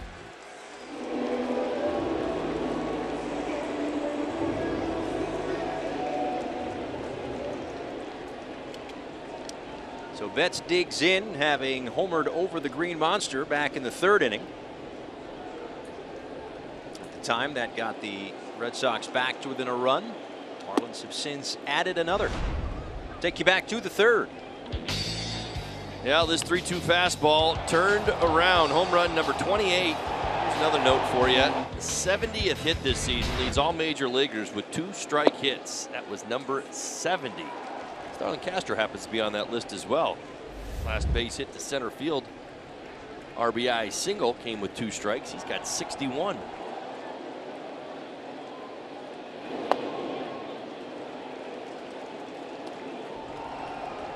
I've heard from many folks who keep an eye on all 30 teams, as I know you do too, but I just want to get your thoughts and put you on the spot at the same time. Does Mookie Betts have the quickest hands, or at least on a short list? I mean, it's like you can't get it in on him. I agree. And just tons of power, gets as much out of his frame as just about any player in the game, other than maybe Altuve. But Altuve basically, or close to, I should say, the same height and size. Altuve a little bit shorter, but Betts that type of player. Dynamic talent, great hands. It also explains the bowling. I mean that with all seriousness. I mean, when you look at when he's good at a lot of things, great hands, good defender, good base runner, good hitter. I mean, that's kind of his game. Andrew Benintendi 1-on-1 out.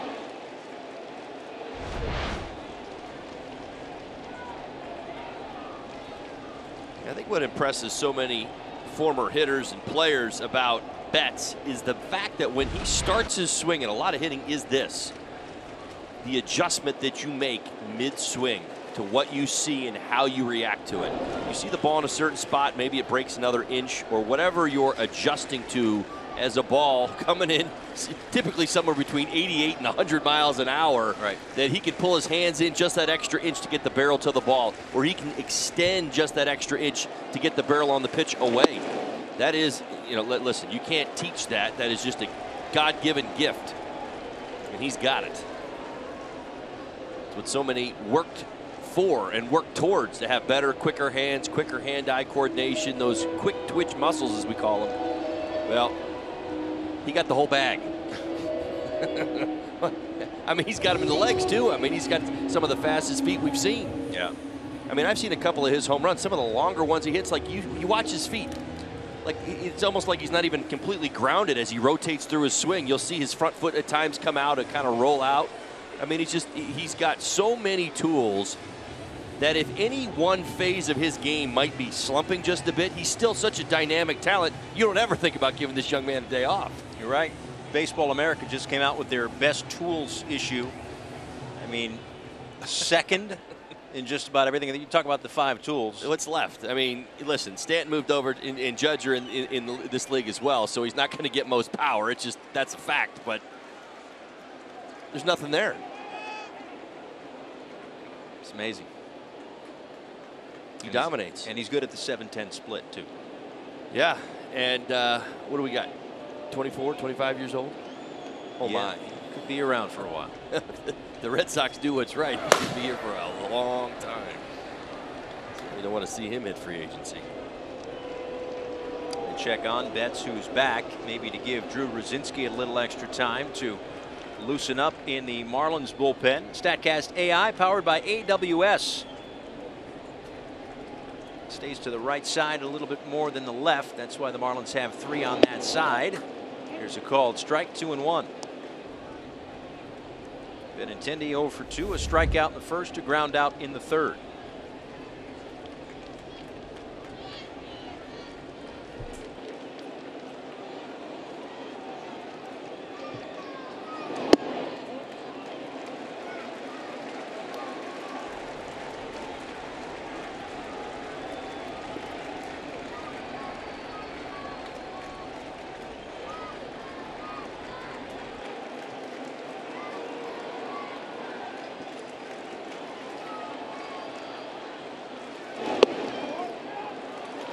Inside edge, back-to-back walks with 1 out here in the 6th. Miami, join us for our neighborhood series. We are hosting a Coconut Grove Day at Marlins Park on Sunday at 1:10 when the Marlins host the Blue Jays. Tickets start at just $12 for all residents. For more information, visit marlins.com/neighborhood.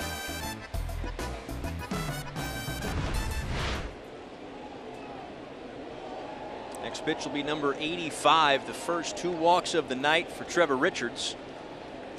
2-run game, meat of the order, as if there's a not meat of the order for the Red Sox. But 3, 4, and 5, Pierce and Martinez do next. Swing and a miss, 0-1. I will say this, the 2 walks through almost 6 innings is not as concerning as the fact that they've been back-to-back, and of course this is the 3rd time through the lineup. Now, Pierce has been a strikeout victim both times. He's definitely shown some vulnerability to the changeup. Let's see if Trevor doesn't factor that in once again.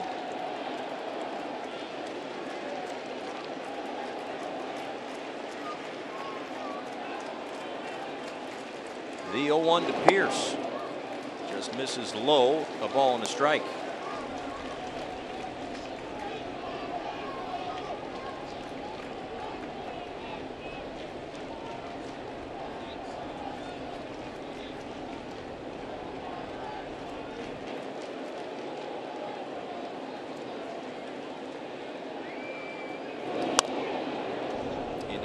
Marlins dugout. 3rd consecutive changeup to Pierce.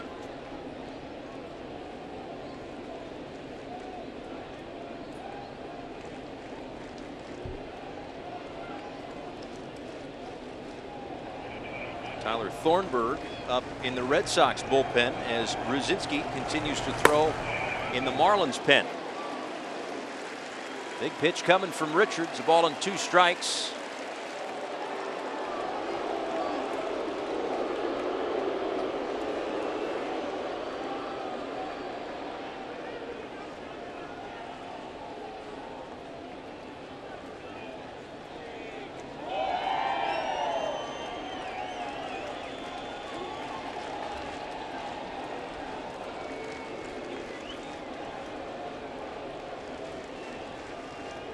Red Sox first opportunity with runners in scoring position tonight. They were 4 for 12 last night. Both of the runs scored tonight on home runs from Nunez in the 2nd and Betts in the 3rd. Well, let's see if he tries to elevate or goes back to the changeup. He throws that changeup once again. Certainly his go-to pitch when he gets in trouble, but Pierce has made a bit of an adjustment in the box. He's so concerned with that changeup that he's now crept up on home plate. He's got his arms almost hanging over the plate, sitting on that changeup. He climbed the ladder just one time. He's been down the whole at bat. Sets up away, slaps it foul.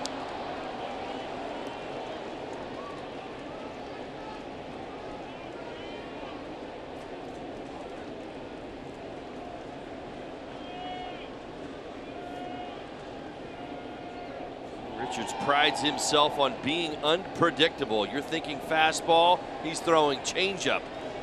You're thinking away, he's throwing in.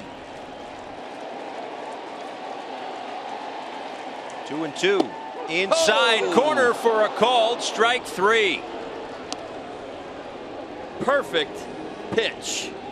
I know he's going to get a little room on the inside corner here, but we talked about Pierce moving a little bit closer towards home plate. All of a sudden you lose perspective of where maybe that inside corner is. Fantastic job getting it there. You even see the point right there. Watch JT Realmuto. Yes, sir, you just made a pitch. That's right. Big one here tonight. But not out of the woods just yet. 2 on, 2 out. And JD Martinez.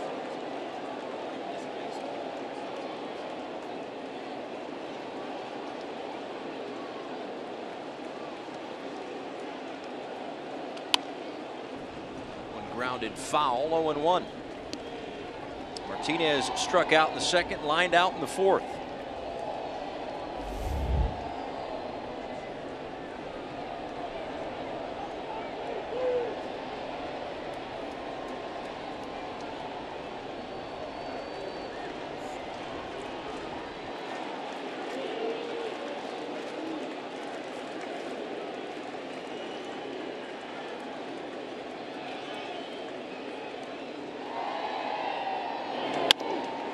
Up the middle, past Castro. In to score is Betts. RBI number 111 for JD Martinez. It's a 1-run game. Well, Martinez extends his hitting streak to 8 games. His 5th RBI during the stretch. He goes up the middle the other way with just as well as anybody in the game. Castro unable to keep that ball in the infield. Might have saved a run. Betts got a pretty good jump.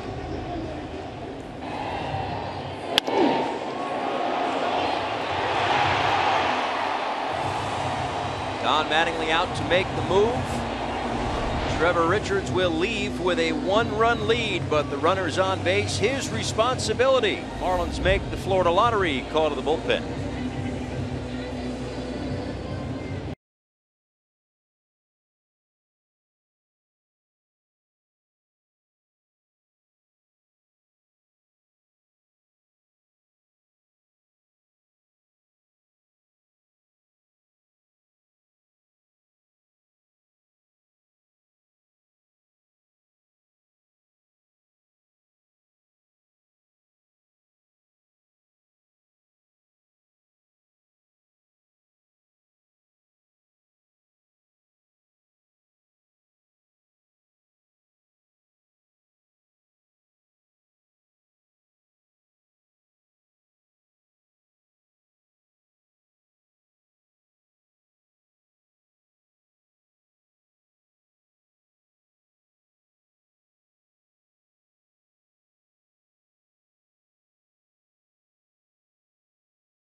Again, the runner's his responsibility. The new Monopoly jackpot scratch-offs from the Florida Lottery are a new spin on a classic. Loaded with prizes from $10,000 to $2 million, so unleash the excitement anytime. The Florida Lottery, it's your ticket. Must be 18 or older to play. Play responsibly. It is Ruzinski to come in. We have seen him in this spot many a time, to come in a messy situation. More times than not, he has gotten out of it. 23rd game for him this season. He will come in with Benintendi on at second and JD Martinez over at first. Bogarts at the plate in a 1-run game. Yeah, you're absolutely right, Paul. This is one of the things he's done particularly well this year. Stranding runners, 13 of 16, 81.2%. Leads the Marlins bullpen. Lefties 237, righties 211. Fastball, splitty, slider. Unscored upon in his last 5 appearances. Pitch to Bogarts is fouled back. Bogarts a line out and a strikeout tonight. 19 home runs, 85 RBIs for Bogarts this year. He's got 11 ribbies in his last 8 games, 13 in his last 11, 20 in his last 18. Finished? Yeah, for now. I hope I'm finished. It's up to Drew Rosinski to make sure I'm finished. Well, I was sitting there pondering J.D. Martinez and the incredible season that he's had with all the chance for MVP. Holly, I'm finished. You got the out. That's what you're looking for. So are the Red Sox. Marlins with a 1-run lead through 6 here at Fenway Park.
Welcome back to Fenway Park. Marlins a 1-run lead going to the top of the 7th inning. Isaac Galloway to lead things off. Then the top of the order, Rafael Ortega and Brian Anderson. As Hector Velasquez is back out there, his 4th inning of work. Came in the 4th inning. David Price left with a left wrist contusion after a comebacker.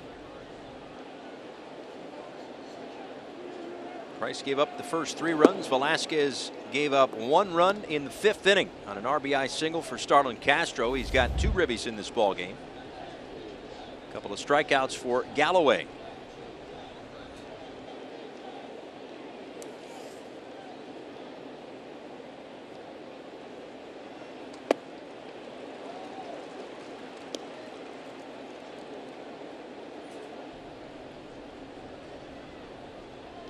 We told you earlier, the Red Sox bullpen last night, 4 2/3, 6 runs, 8 hits.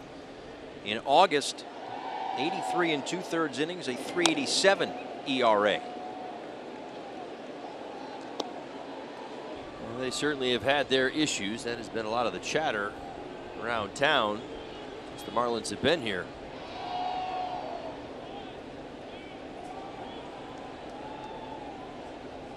Marlins with 7 hits in their box score, including the solo home run for Derek Dietrich down the right field line that got the scoring started in the 2nd. Outside to Galloway. Count is full, 3-2.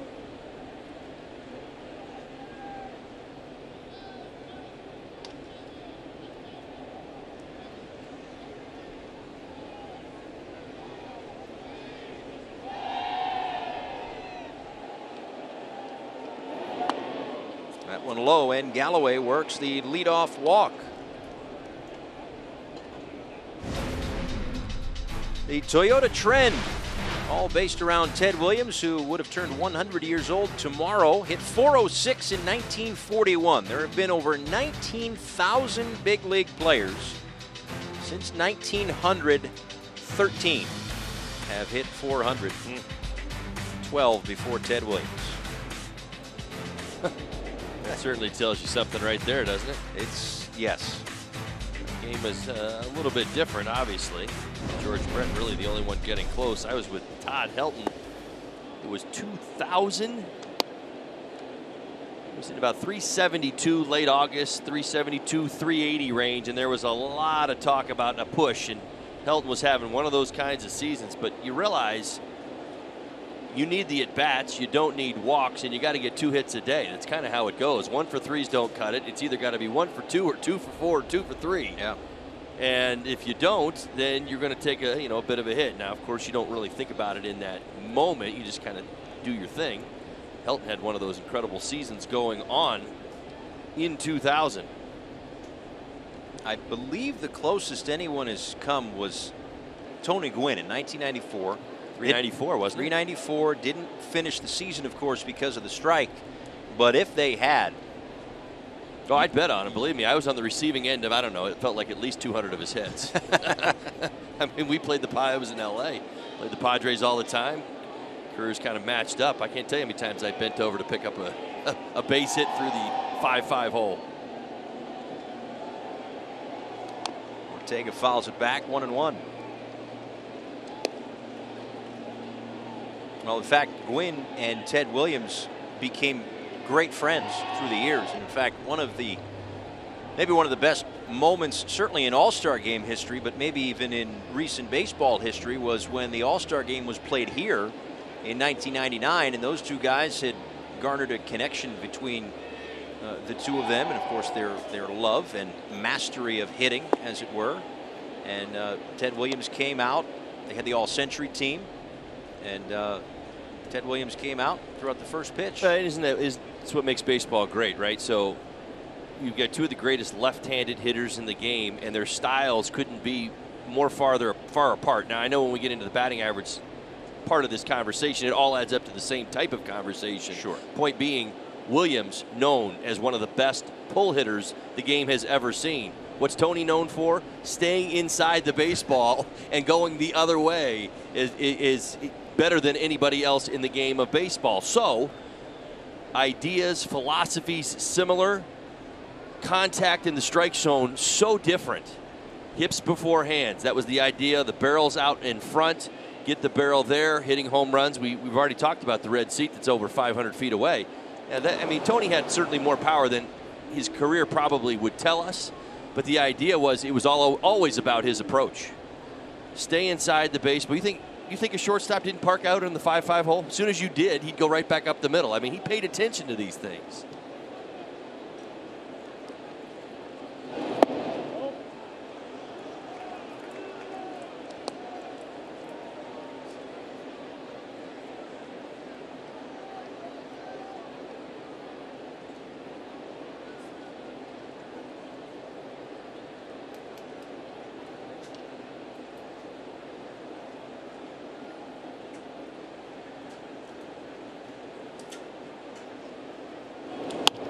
Lined into right field, a base hit for Ortega.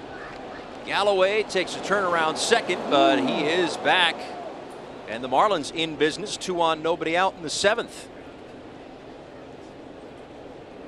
Well, here it was back in 1999, the All-Century team, the All-Stars at the time, all getting a chance to say hello, and of course that was the first pitch.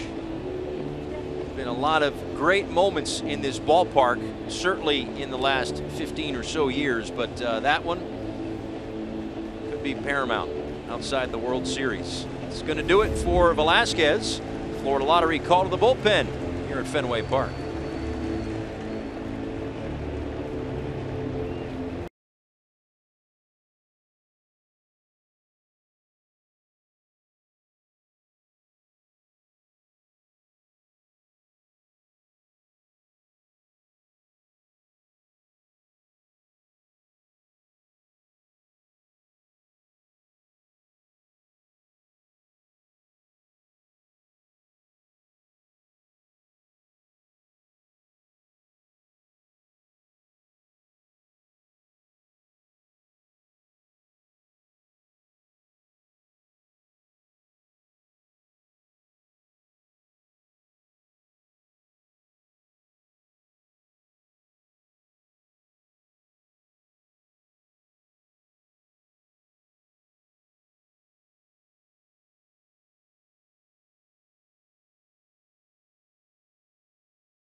4-3. Now, Marlins fans, you can join Fox Sports Florida and Coors Light at Twin Peaks tonight in Davie to watch the Marlins take on the Red Sox. Now, obviously, the game's going on now, but as you can tell, it's exciting, and the Marlins are about ready to do some more damage. Hurry up over there. Enjoy some great gifts, Coors Light specials, and win prizes all night long at Twin Peaks. It's in Davie, 2000 South University Drive. Tyler Thornburg takes over. Third pitcher of the night for the Red Sox. He'll face Brian Anderson with 2 on and nobody out here in the 7th. Anderson swings at the first pitch, sends it out to right field, playable for Betts. Galloway tags for third, and he will advance.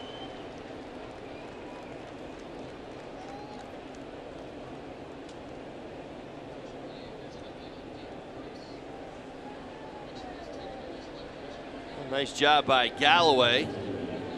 Ortega obviously not able to move up. Deep fly ball to right field, gets the job done and sets up one of the hotter Marlins hitters over the 2 games here in Boston, JT Realmuto. A couple of hits last night, RBI double, 2 hits tonight. See that batting average creeping up. Red Sox PR just gave an update on David Price. Left the game with a left wrist contusion. X-rays thankfully negative for David Price. A strike to Realmuto. 0-1. For Thornburg, 2.57 ERA in his last 15 appearances. 2.31 batting average against. 12 strikeouts, 14 innings. He's been throwing the ball fairly well.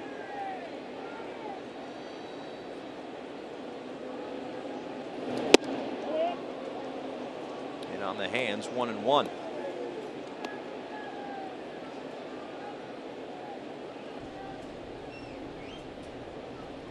Certainly a situation where the Marlins need to cash in. 2 on, nobody out in the inning. Now they've got a runner on at third and 1 out. JT doesn't chase. 2-1. Thornburg's missed the last couple of seasons due to injury. This is his first year back. Personal hasn't changed too much. Maybe he's lost a tick in velocity, but still has a devastating curveball. Throws it in that 77 to 80 range. Four-seam fastball 93. Grounded slowly to short. Bogarts, another double clutch. They get the out at first, but a run will come in to score. 5-3 Marlins.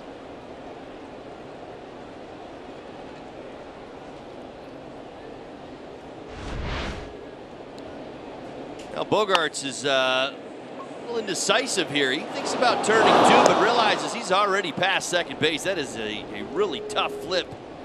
You see Ortega sliding in. Just gets JT at first. This has been a bit of a theme tonight, Paul. See if the Marlins can once again cash in with 2 outs. Runner in scoring position.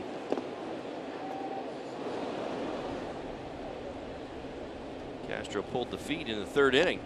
Down to the count 0-2, battled back all the way to 3-2, drove in Brian Anderson, who had been hit by a pitch.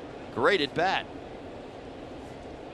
So Galloway scores to give the Marlins a 5-3 lead. And of course, the reason why I say another double clutch for Bogarts, because on Realmuto's RBI double earlier on the relay throw, Bogarts had a double clutch trying to get the ball home, and Anderson made it basically by the amount of time that it took Bogarts to get the ball out of his glove. Yeah, the inches that you battle for in every ball game, they show themselves. You got to see them. When you do, you realize this game, almost every one of these games, is always a matter of inches. I mean, what was he, safe at home by what, about a half a second? Yeah. And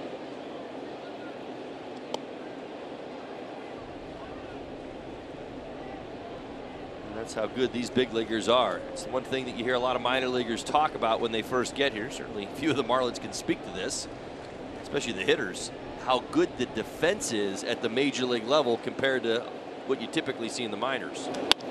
Castro, right center field. Jackie Bradley Jr. closes in and gets to it. 7th inning stretch time here at Fenway Park. Marlins add another, lead it by 2.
Bottom of the 7th inning, another tight ball game. Marlins in front 5-3. Paul Severino, Todd Hollandsworth with you here inside the broadcast booth. Again, another great game that starts this bottom of the 7th inning.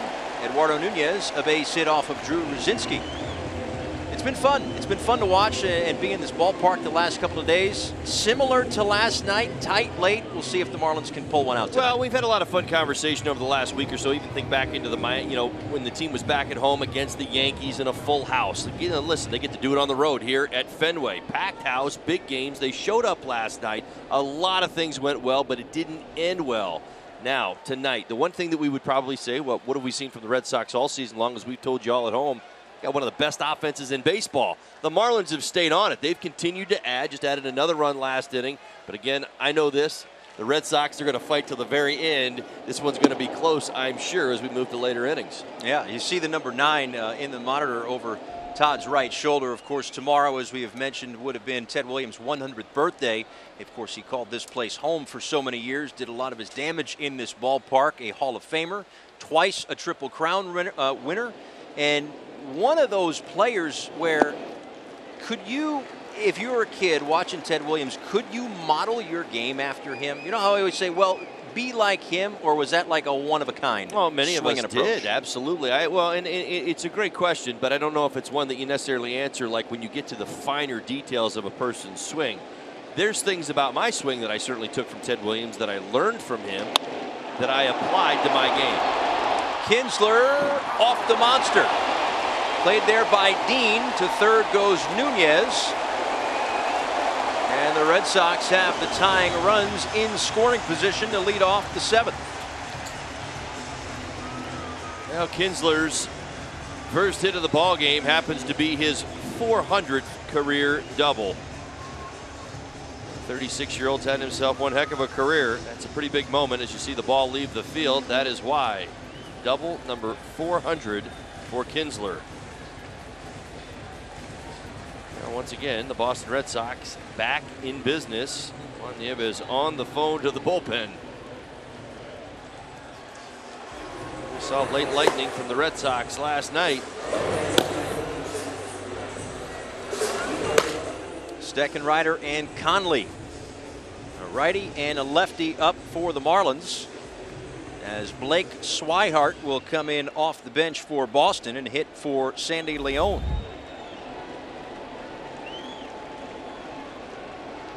Leon was 0 for 2 in his 2 at-bats tonight.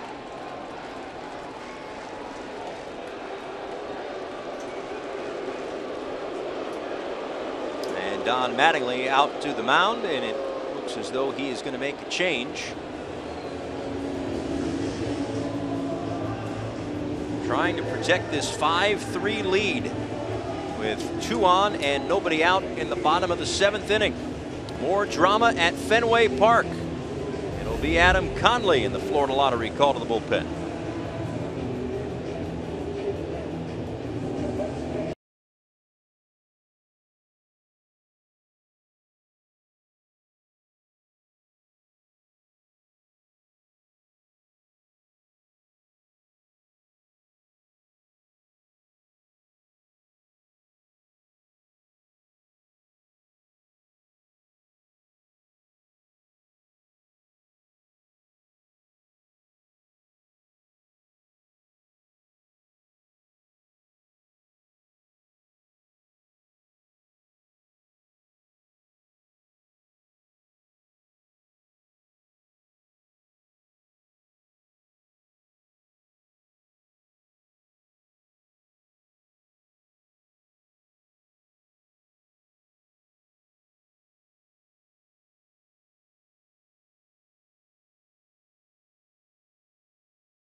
5-3 lead.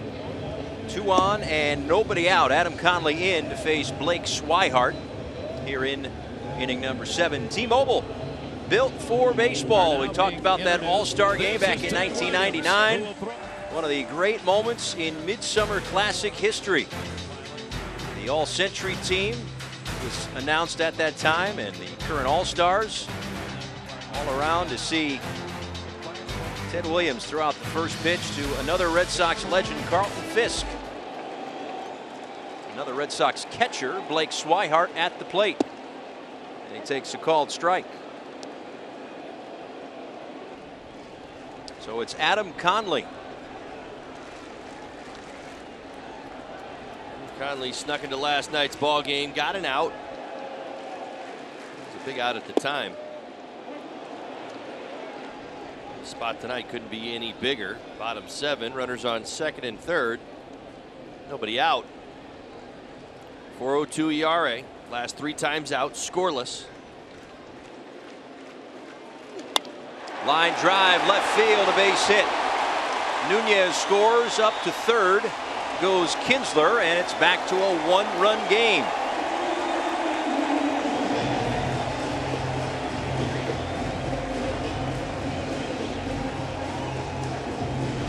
Now back-to-back hits for the Boston Red Sox. This changeup stays up, finds way too much of the plate. Right about thigh high.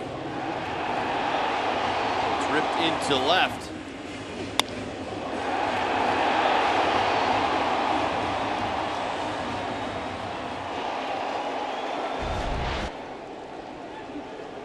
Single, a double, and an RBI single for the Red Sox. And now Jackie Bradley Jr. will bat. Pinch hit RBI single for Blake Swihart. It's closed it to a 5-4 lead for Miami. Big swing and a miss from Jackie Bradley Jr. 0-1. Fly out in third, a ground out in the 6th.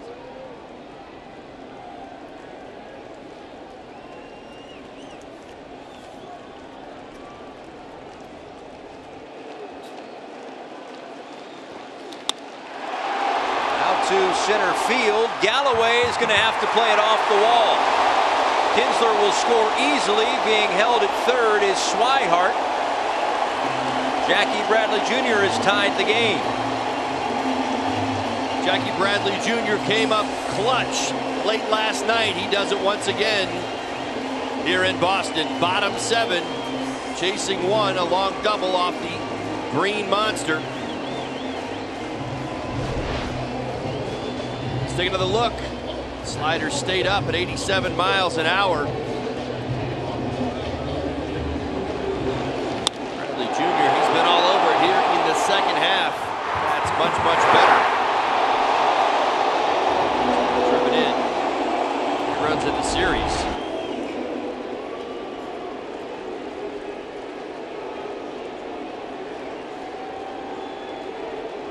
Now it's Mookie Betts.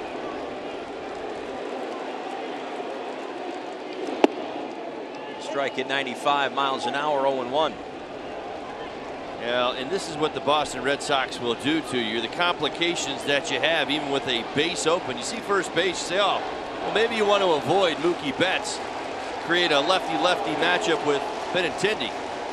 Well, you may want to go there. Of course, it's a tie ball game, but handles himself fairly decently against the lefties. You may gain a little bit of an advantage, but the point being, there's tons of traffic behind him. Right center field. That'll one-hop the wall. Red Sox are going to take the lead on a 2 RBI double for Mookie Betts. 5 consecutive hits here in the 7th inning for the Red Sox. It's as if they're executing their game plan perfectly. Bradley Jr. the other way. Betts the other way.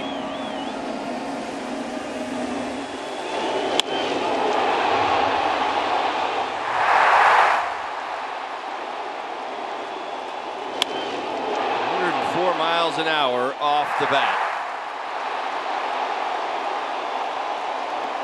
Betts was pumping his fist going around first into second base. Benintendi lays down the bunt. Conley thought about third. Instead Finally gets the first out of the inning.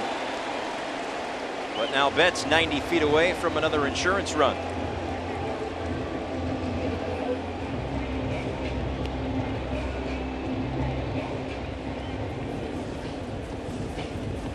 Well, it looks like Don Mattingly is going to make his way out to the mound once again.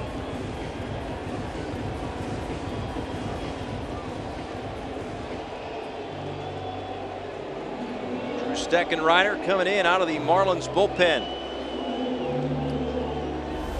Florida Lottery call to the bullpen. We've talked a lot about Ted Williams tonight. Here is the splendid Splinter in his own words talking about hitting.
Lines all over here at Fenway Park. His face all over magazines throughout the years. Arguably the greatest hitter that ever lived, and as you just heard him say, that was his goal to have people say that about him. And to this day, people still do about Ted Williams. 7-5 Red Sox. They have scored 4 runs in this 7th inning, and they have jumped in front of the Marlins. Drew Steckenrider in. 62nd game for him this year. Third Marlins pitcher of the inning as they try to get Betts off of third, but he's back. Well, Brock Holt's going to get the pinch hit appearance for Pierce. Pierce certainly known for mashing lefties. Numbers down a little bit against the righties.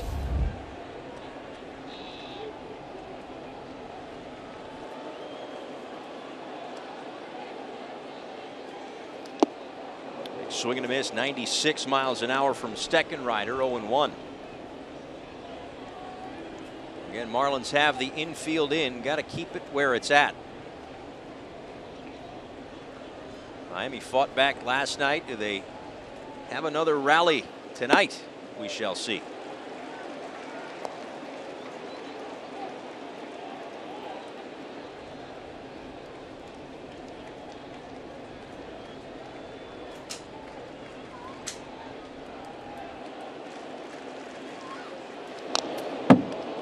Backstop.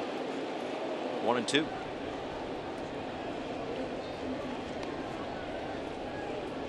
First meeting between Steckenrider and Holt. So no prior history here.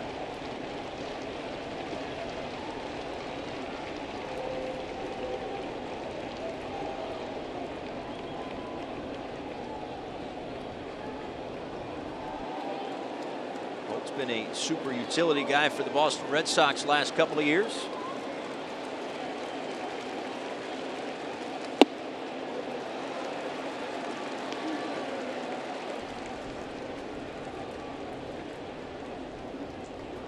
Javi Guerra up for the Marlins in their pen.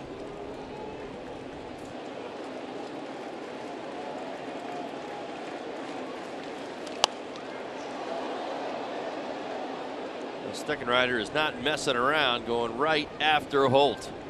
96-97 on every pitch.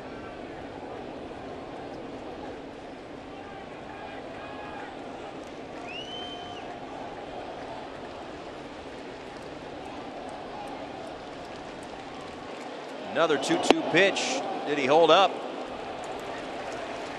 Third base umpire Paul Nauert said he did.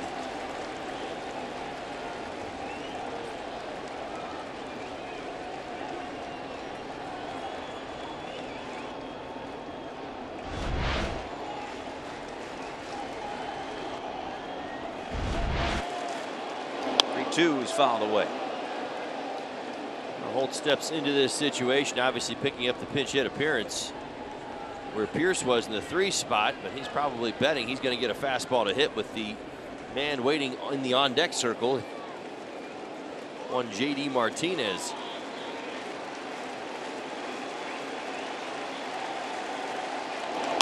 Line down the right field line. That'll score Betts. It gets stuck in the corner, and Holt on his way to third with an RBI triple. It's 8-5.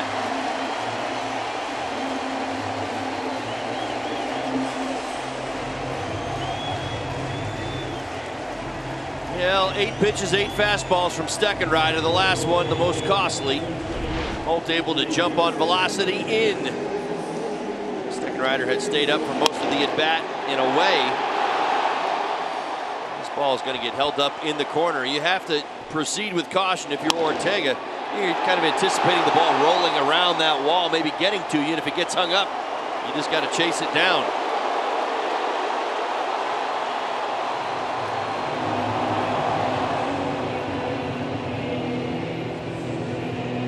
Not quite sure what that is. Like a modified floss or something. I'm not going to let you handle that. Yeah, no, I don't know what it is. A little bit of an Elvis, maybe. Yeah, I'm not sold on it either. JD Martinez intentionally walked, and that'll bring up Xander Bogaerts, the 9th batter of the inning for the Red Sox. That one outside.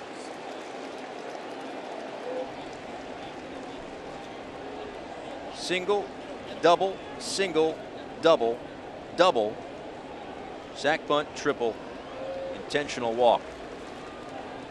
That's the inning for the Red Sox, in which they have pushed 5 across against 3 Marlins pitchers to take an 8-5 lead. Trevor Richards started the game, 5 2/3 innings, 3 hits and 3 runs. He struck out 6. Drew Rosinski, the 3rd of an inning, and then came back to start this frame. He was charged 2 runs.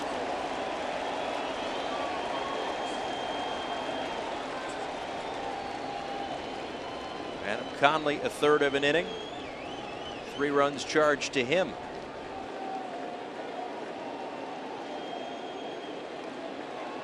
The 3-0 pitch to Bogaerts. Another base hit. And another RBI. It is 9-5 Boston. Absolutely relentless.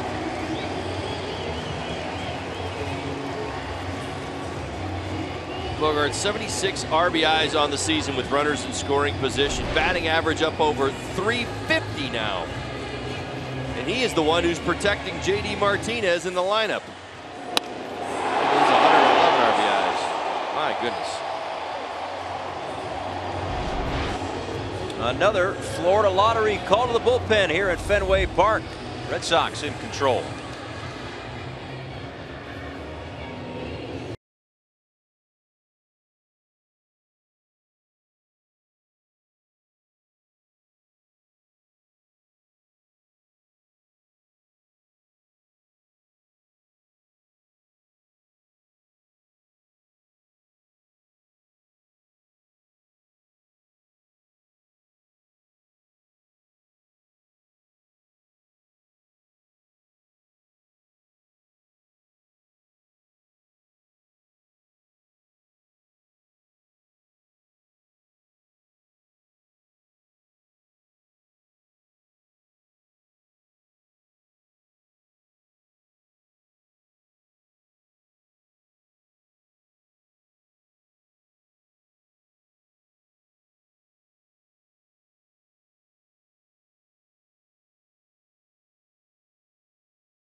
Red Sox, the 10th man will come to the plate. The guy who started it all here in the 7th, Eduardo Nunez. A 6-run 7th for a team that has scored the most runs per game in baseball. Javi Guerra takes over. 4th Marlins pitcher of this inning. In his 24th game, Nunez holds up 1-0.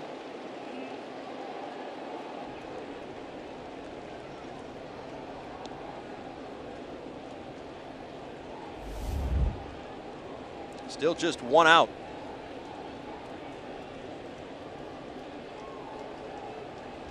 And that was on a sacrifice bunt attempt for Andrew Benintendi. Cut on and missed the ball on the strike.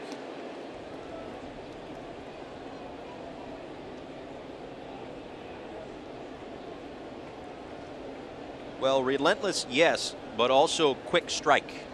Wouldn't you say, this offense? Absolutely. And, well, you know, part of the problem that you run into if you're going up against the Boston Red Sox is that there's no wiggle room. You know, most lineups in the National League, even a lot of your better ones, they have the, we'll just call it the weak link for the sake of the conversation.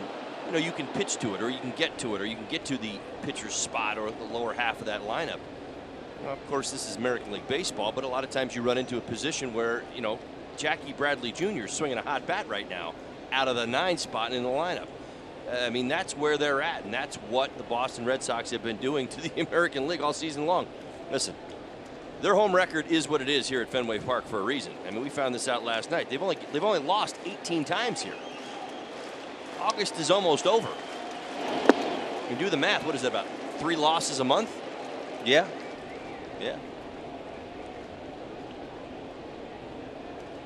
Alex Cora in his first year as Red Sox skipper, inheriting a good team, and is hurtling toward its 4th 100-win season in franchise history, but not since 1946 have they reached 100 wins. Being waved around from third. The throw is cut off as Bogarts hurdles the throw from center field. An RBI for Nunez, 10-5. Can you be this good and this chill all at the same time? You see Bogarts? He just kind of like lifted his left leg like, yeah, I'll let the throw go through. Yeah. Nunez acting as third base coach. That's right, on his way to first base as J.D. Martinez comes through. You see the hard hit ball into center field. Now watch Galloway. Let's see if we're going to show it to you. Watch Garrett covering home plate.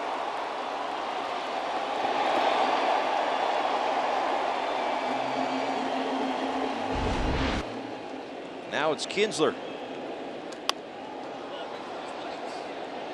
That one into the second deck. Foul, 0-1.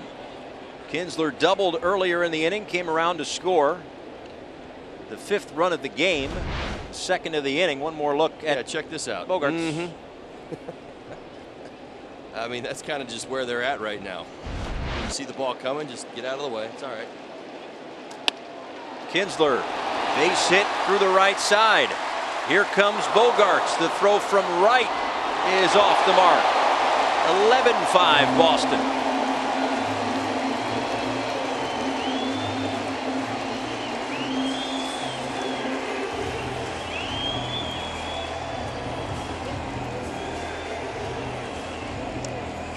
Juan Nieves heads out to the mound. This has been a frustrating inning for the Marlins, to say the least.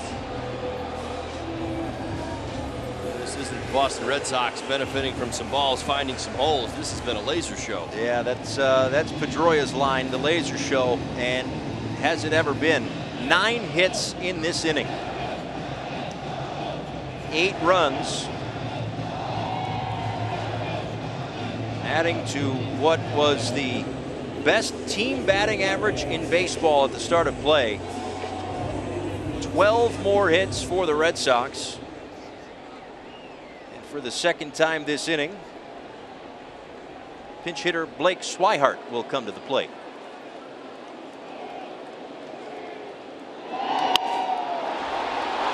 Fair ball down the right field line. Nunez will score. It gets away from Ortega. Kinsler in to score. Swihart to third. And the Red Sox just keep pouring it on.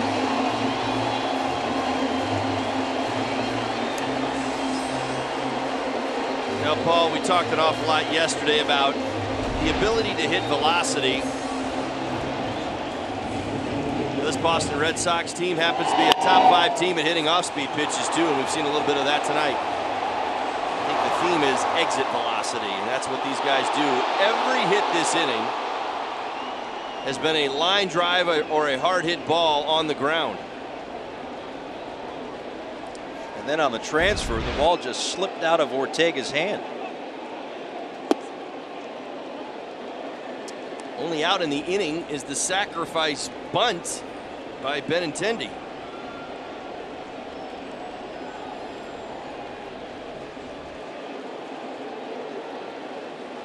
Here's Jackie Bradley Jr. A rocket foul. Well, Jackie Bradley Jr. had an RBI double earlier in this inning.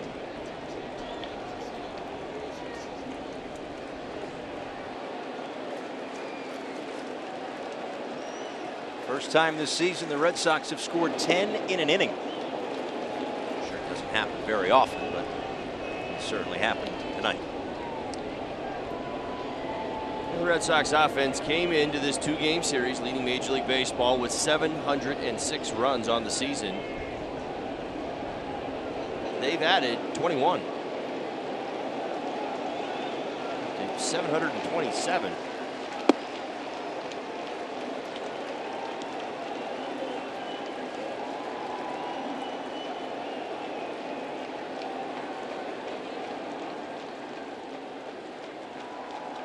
It was a ball game after 6.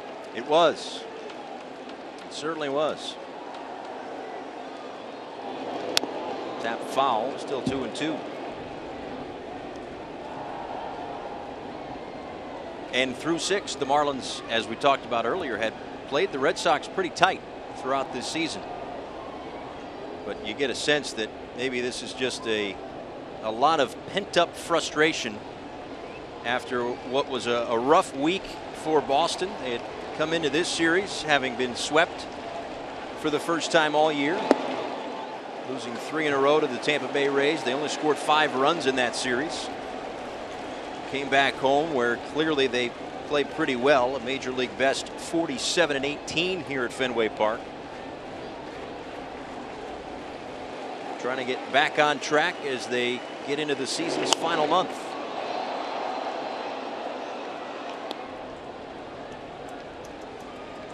6.5 in front of the New York Yankees in the American League East at the start of play. Yankees trail the White Sox 4-1. So if those scores hold, Boston will extend their lead in the division to 7.5. And figure for these Red Sox fans who probably thought the sky was falling earlier this week, maybe a sigh of relief.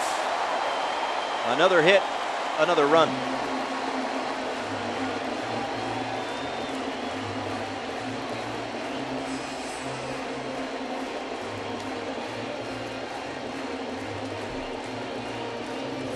Jackie Bradley Jr.'s second run-scoring hit of the inning.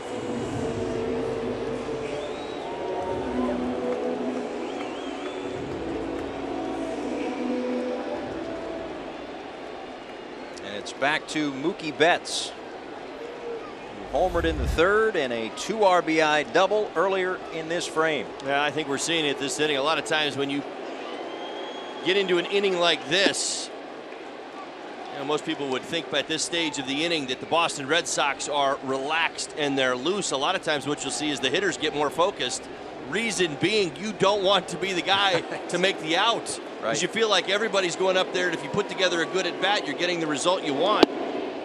And a lot of times you'll see that. It's almost that relentlessness that they possess.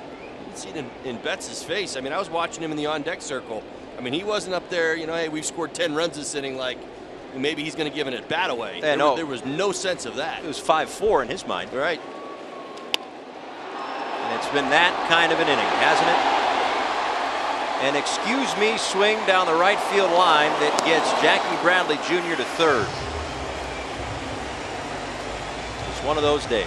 Well, and listen, credit where credit is due. You're absolutely right. The Boston Red Sox are getting it done. But what's the theme? I mean, we've watched all of these at-bats. What are they doing? They're staying inside the baseball. They're going the other way. We've seen Bradley Jr. do it a number of times tonight, including the double off the wall. Betts does it here again for the second time tonight. JD Martinez up the middle. I mean, listen, this park will give. It's a very offensive park, especially in the summertime, if you maintain a line-to-line approach, and we've seen that this inning.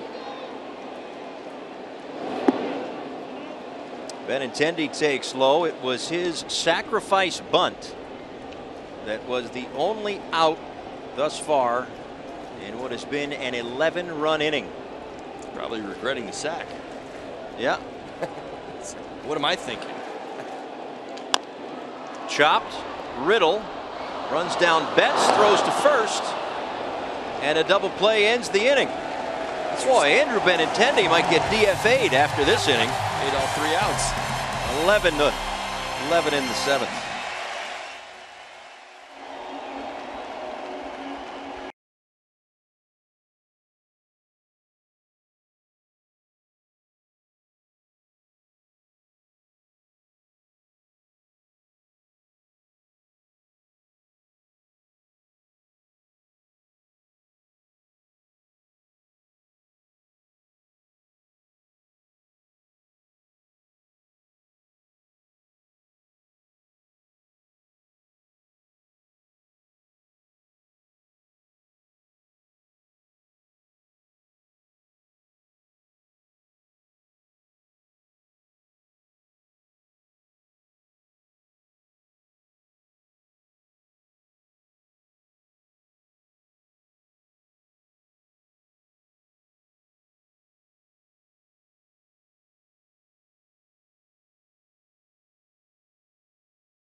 Some changes for Boston. Blake Swihart stays in the ball game. He takes over behind the plate. We saw Brock Holt over at first base. Eduardo Nunez still at third. Bogarts at short. Kinsler at second.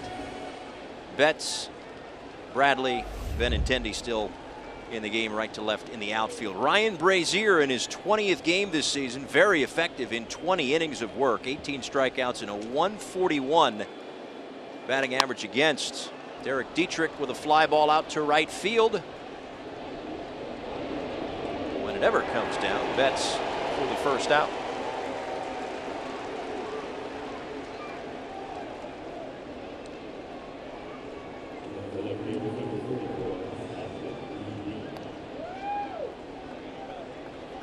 Brazier has held right-handed hitters hitless in their last 17 at-bats. You mentioned he's kind of been one of the hot hands out of the Red Sox bullpen. Trying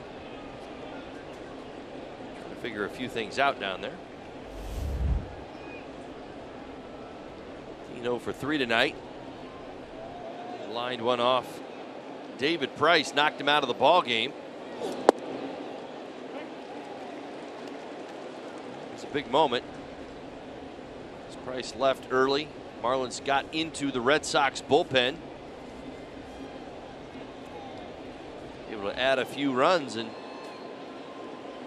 about halfway through this ball game, Marlins in a pretty good spot to win this one. Yeah, but then the Red Sox added some runs, and well, just try not to look at the 14. 2 touchdowns. Well, they're at the moment 5 shy of their season mark. They scored 19 runs in a game on August 10th against the Baltimore Orioles. They surpassed their mark of 9 runs in an inning back in April against the Yankees. Their first 10-run inning of 2018. They added another for good measure.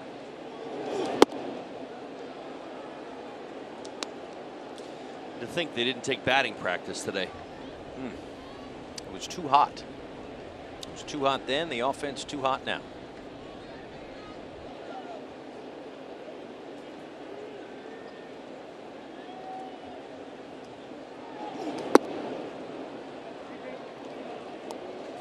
Three balls and 2 strikes to Austin Dean. The Phillies came back to take the lead against the Nationals, but the Nationals have since tied things up. So the Nats and the Phils tied up at 6 in the bottom of the 6th inning. Elsewhere in the National League East, the Atlanta Braves are trailing the Rays 4-3. That game in the bottom of the 3rd. And the Cubs and Mets played the end of the suspended game from last night. The Cubs walked off in 11 innings earlier today. They won 2-1 thanks to Ben Zobrist. And then at night, or not at night, but 45 minutes after that one ended, the Mets 10-3 winners over the Chicago Cubs. Did you see the conclusion to the Phillies game last night? I did. Wild stuff. I don't know if I've seen a game end like that before. But tell us what happened. Well, runner tagging from second, trying to make his way into third base. Not just any runner. Vincent Velasquez, right, starting pitcher for the Philadelphia Phillies, was pinch running.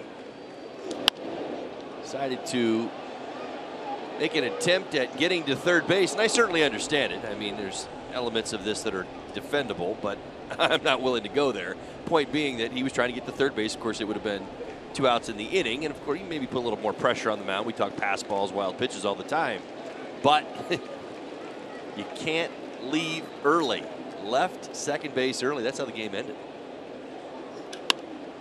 Austin Dean puts a charge into this one toward right center field, and gone. A home run for Dean. He goes the other way. A solo homer. Now, 3rd of the season for Dean. He's had some nice at bats tonight. Now, this is just his first hit, but rewarded with his 3rd home run. Good swing. Small feet, hitting an opposite field home run at Fenway Park. Breaking ball up, stayed right on it, drove it the other way.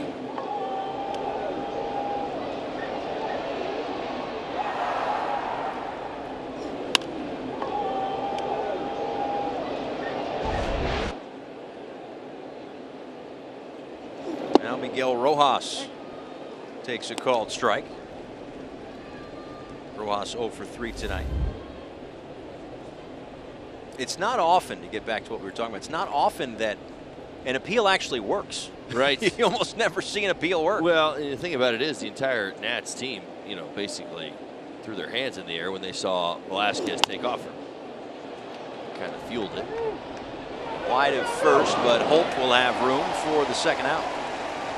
Well, the home run by Dean, the first hit that Brazier has given up since July 23rd. Pretty impressive run, but it also speaks to Dean. MLB at Bat is your #1 Marlins app. Customize your experience to catch every moment this season. Get Marlins home screen icons and features such as the MLB.TV Game of the Day, live radio broadcasts, in-game highlights, stats, news, and more. Download MLB at Bat today. JT Riddle takes outside. Riddle had a base hit back in the 4th inning.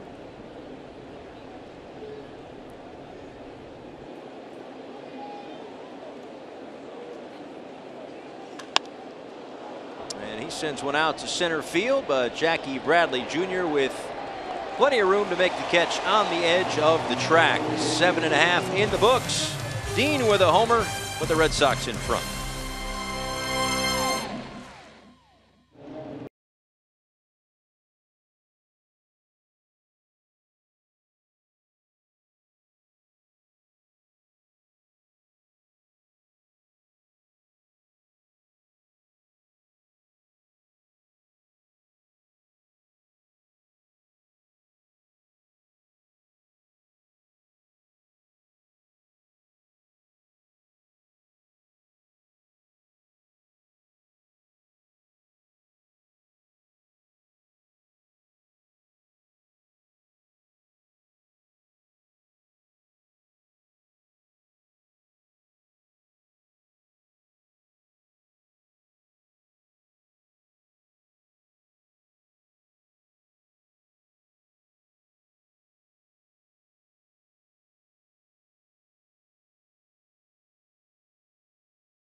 To you by Southwest. Transparency, low fares, nothing to hide.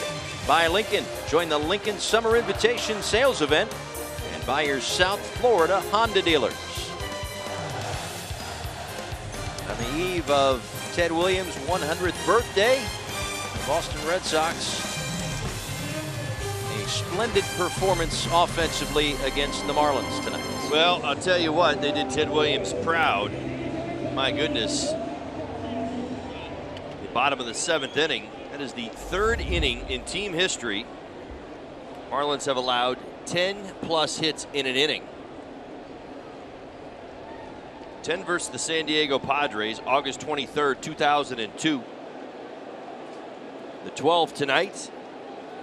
And oh yes, the 13 right here at Fenway Park. June 27th, 2003. The infamous Johnny Damon batted around 3 times and nearly hit for the cycle in the 1st inning. Most people who know Marlins history will remember that one. But do you? Oh, I remember. You know what I remember about the inning? Tell me. The length, the time of the inning. It was like a 45-minute top of the 1st inning. We're not even talking 1 inning. Right. I mean, it's unbelievable. Brett Graves delivers outside to Brock Holt.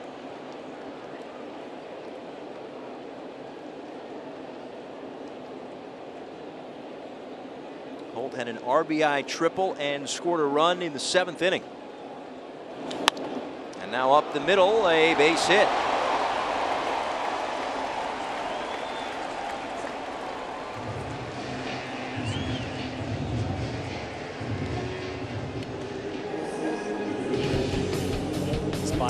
The Bonefish Grill fresh catch of the day. Watch this. Oh! I thought he only had a great arm. Right? Laureano, I'm telling you, you know what I love is the complete body control as he made the catch and put himself in position to get the ball back. Goes to the slide right in front of the center. I mean, listen, you see that in left, maybe occasionally in right, but never do you really see a center fielder who's going 100 miles an hour back towards a wall, willing to go down, spin back around, and throw back the way that he did. Most guys will make that catch and kind of run into the wall. Trust me, I've done it a few times. There's no slide coming out of this body, but he did. Pulled it off and able to get that throw back in. Well, that play perhaps made a little easier after they removed Tal's Hill a couple of years ago. Right. They had that hill, those that may recall, that hill up in center field that was there for who knows what reason. Well, that was to help you snap your hamstrings. That's what it was. Okay, yes. good. For all the center fielders who tried to climb it at 100 miles an hour. Straight back off the bat of J.D. Martinez. You ever had that happen in your life? Where you're just running along and all of a sudden, like maybe you're not looking and you realize there's a slight incline and it kind of gets you? I try not to run too much. Yeah, okay, well, that's true. So, no. Well, but I do remember TV purposes, I'll play along. Absolutely. I remember Craig Biggio. You know, listen, Craig, obviously Hall of Fame career, tremendous second baseman, but there was a year or two where they put him in center field towards the end of his career. Right. And I remember hitting one out there and watching him kind of like try to make the catch we just saw going up the hill. Yeah. And as soon as he hit that first step of the incline, because he wasn't looking for the hill, he knew it was there, but he wasn't looking for it. Right. And it shortens your leg length. Yes. Because as you climb up it, you don't have as far to go to the ground. And what do you think he did? I mean, he just face planted right into the side of the hill. Right. And that's the thing. I mean, I'm sure a responsible outfielder would do this, but how often do you do that? Because that hill was basically where the wall is now, right? Well, or even further. So it was 420 feet out there. He used to go out there and try and mess around with that hill just to get used to it. So my point is, a ball that gets out to that hill, you figure is over your head anyway. Well, you're going 100 miles an hour, if not trying to catch something. That's how far out it was. To your point, you're absolutely right. But in that situation, you're just flying, trying to make the catch. A 4.63 double play to erase Holt. Time for the Chevrolet Prospect Spotlight. 3rd round pick this past year for the Miami Marlins. Tristan Pompey promoted up to Greensboro, from Greensboro to Jupiter, that is, in August. Since then, a 300 hitter, getting on base at a 424 clip, 13 runs, 13 ribbies. Xander Bogaerts takes low.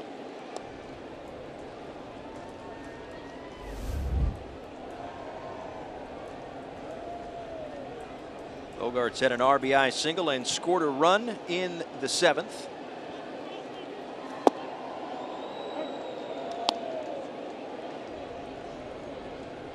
In fact, everybody but Andrew Benintendi, Drew Pomeranz looseness. Everybody but Andrew Benintendi scored a run in that inning. All Benintendi did was record all 3 outs. Yeah, I'm glad you said it. I mean, he's having a great year. You know, I mean, look at his numbers, but like, you're that guy. It's one thing to make 2 outs. We used to say this all the time. In his defense, listen, we all know what kind of player Benintendi is, but the joke would be somebody had to make the outs. I mean, the game's got to go on, doesn't it? Yeah. He actually willingly made one of the outs. That's right. Well, if that doesn't revive the bunt, I don't know what will. You bunt, and it leads to an 11-run inning. There you go. That's right. That should be the greatest example of all time.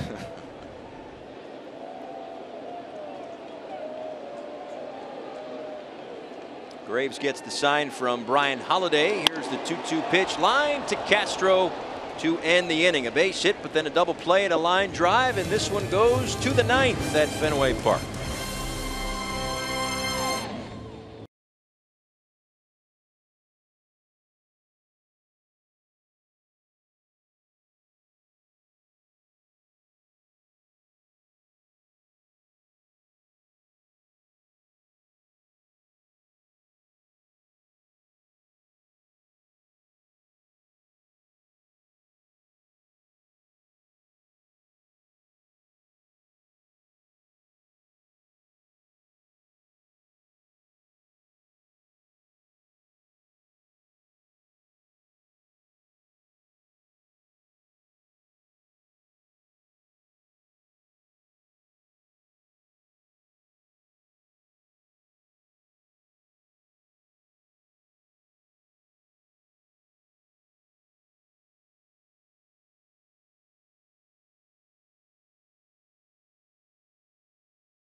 Wrapping up their season series tonight, an 11 spot in the bottom of the 7th inning will certainly be on the docket on the WB Mason Marlins Live post-game show. Craig Minervini, Tommy Hutton, and Jeff Nelson in studio. We'll hear from Don Mattingly after this one as the Marlins will pack up the clubhouse, get on the plane, head back to South Florida, enjoy an off day tomorrow, and then a homestand which will welcome in the Toronto Blue Jays and the Philadelphia Phillies. Drew Pomeranz takes over. A little bit starting, a little bit of relief this year in his 18th game overall. He'll face Isaac Galloway to lead things off here in the 9th inning. Pomeranz throughout his career has actually fared a little bit better out of the bullpen. Came to the Boston Red Sox last season as a starter, though starting has not served him well this season. For his career in relief, 2.41 ERA. 11 starts this year for Boston. 1-5 with a 6.31. 6.31 is complicated, but the 1-5, that's hard to do with this offense.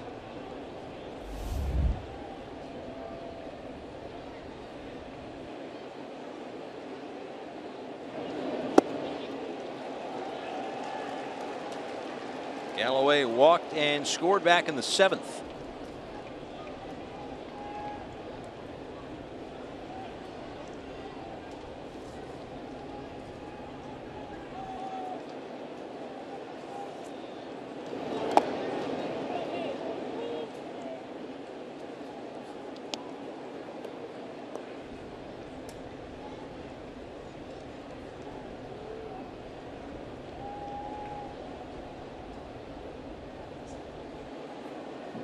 we have seen not anybody in the National League West this year, as Galloway fouls this one away, nor the Cleveland Indians in the Central. But we've seen the Yankees, we've seen the Red Sox, we've seen all the teams in the National League. If you were to rank where the Red Sox stand, I know they've got the best record in baseball, but if we look towards October, are they, in your mind, the odds-on favorite to win a World Series? It's debatable. We didn't see Chris Sale. We certainly don't have a feel for his dominance. We certainly can attest to the numbers that he's put up this year. Of course, he's on the disabled list right now. We saw David Price exit tonight's ball game with a bruise on his pitching wrist. Hard for me to argue against what the Houston Astros have going in their rotation, and I think for me that's still where I go to. I mean, obviously there's a lot of good teams. The Boston Red Sox, absolutely one of them. There's a good look at Chris Sale right there, and he's a big part of what they do. They've got as good a chance as anybody we've seen this season. I say that with complete conviction, although when you know that the Houston Astros starting rotation, with Verlander and everything else they've got going on, their Keuchel and everything, it's just hard to go against them in my mind, especially since they've done it. And they didn't do it easy. And that's the other thing, and that matters to ball players. They generally think that way. They were battle-tested last year. Boy, oh boy. I mean, that was a gut-wrenching World Series. They were pushed. They were tried.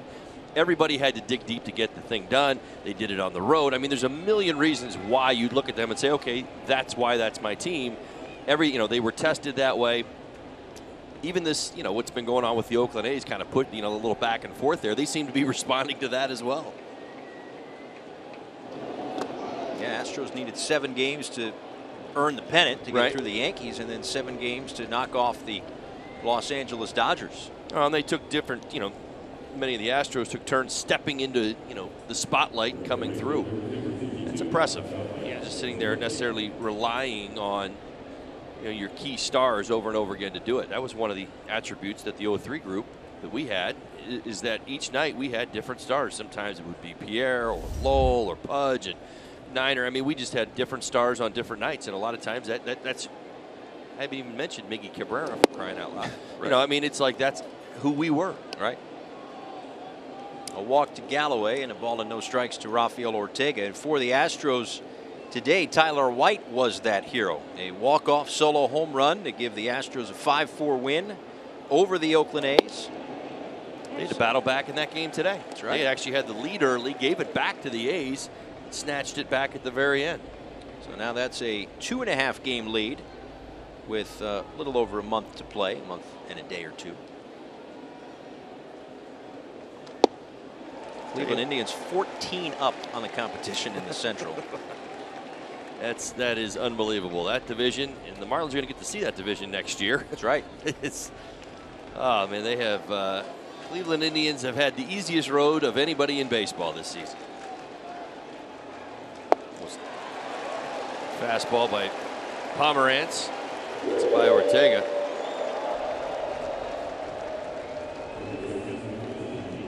The Cleveland Indians are close to 20 games over in their division and close to 20 games over on the season, I believe. That's which kind of tells you that they're 500 against everybody else. Right. The Indians are losing at the moment 4-3, but yes, 75 and 56 on the season. The Minnesota Twins are 61 and 70. Second place. In second place. Yeah. I believe, maybe to put it in perspective, I was looking at this just yesterday. Their win total, the Indians' win total, is identical to the third place Seattle Mariners in the National League West, or excuse me, the American League West. This one chopped to short. Bogarts the flip, the relay throw, and the Red Sox finish it off. A short 2-game sweep last night, a walk-off win tonight. It was an 11-run 7th inning that does the trick for the team with the best record in baseball, the Boston Red Sox. And they do this on a night in which David Price, who had been rolling coming in, knocked out of the game because of a comebacker. X-rays negative on Price. They will hope to get Chris Sale back sometime in September. You'd would hope that maybe the fan base and the media in this city would give them a little breathing room. It's a heck of a ball club. I wish them luck the rest of the way. Marlins Live postgame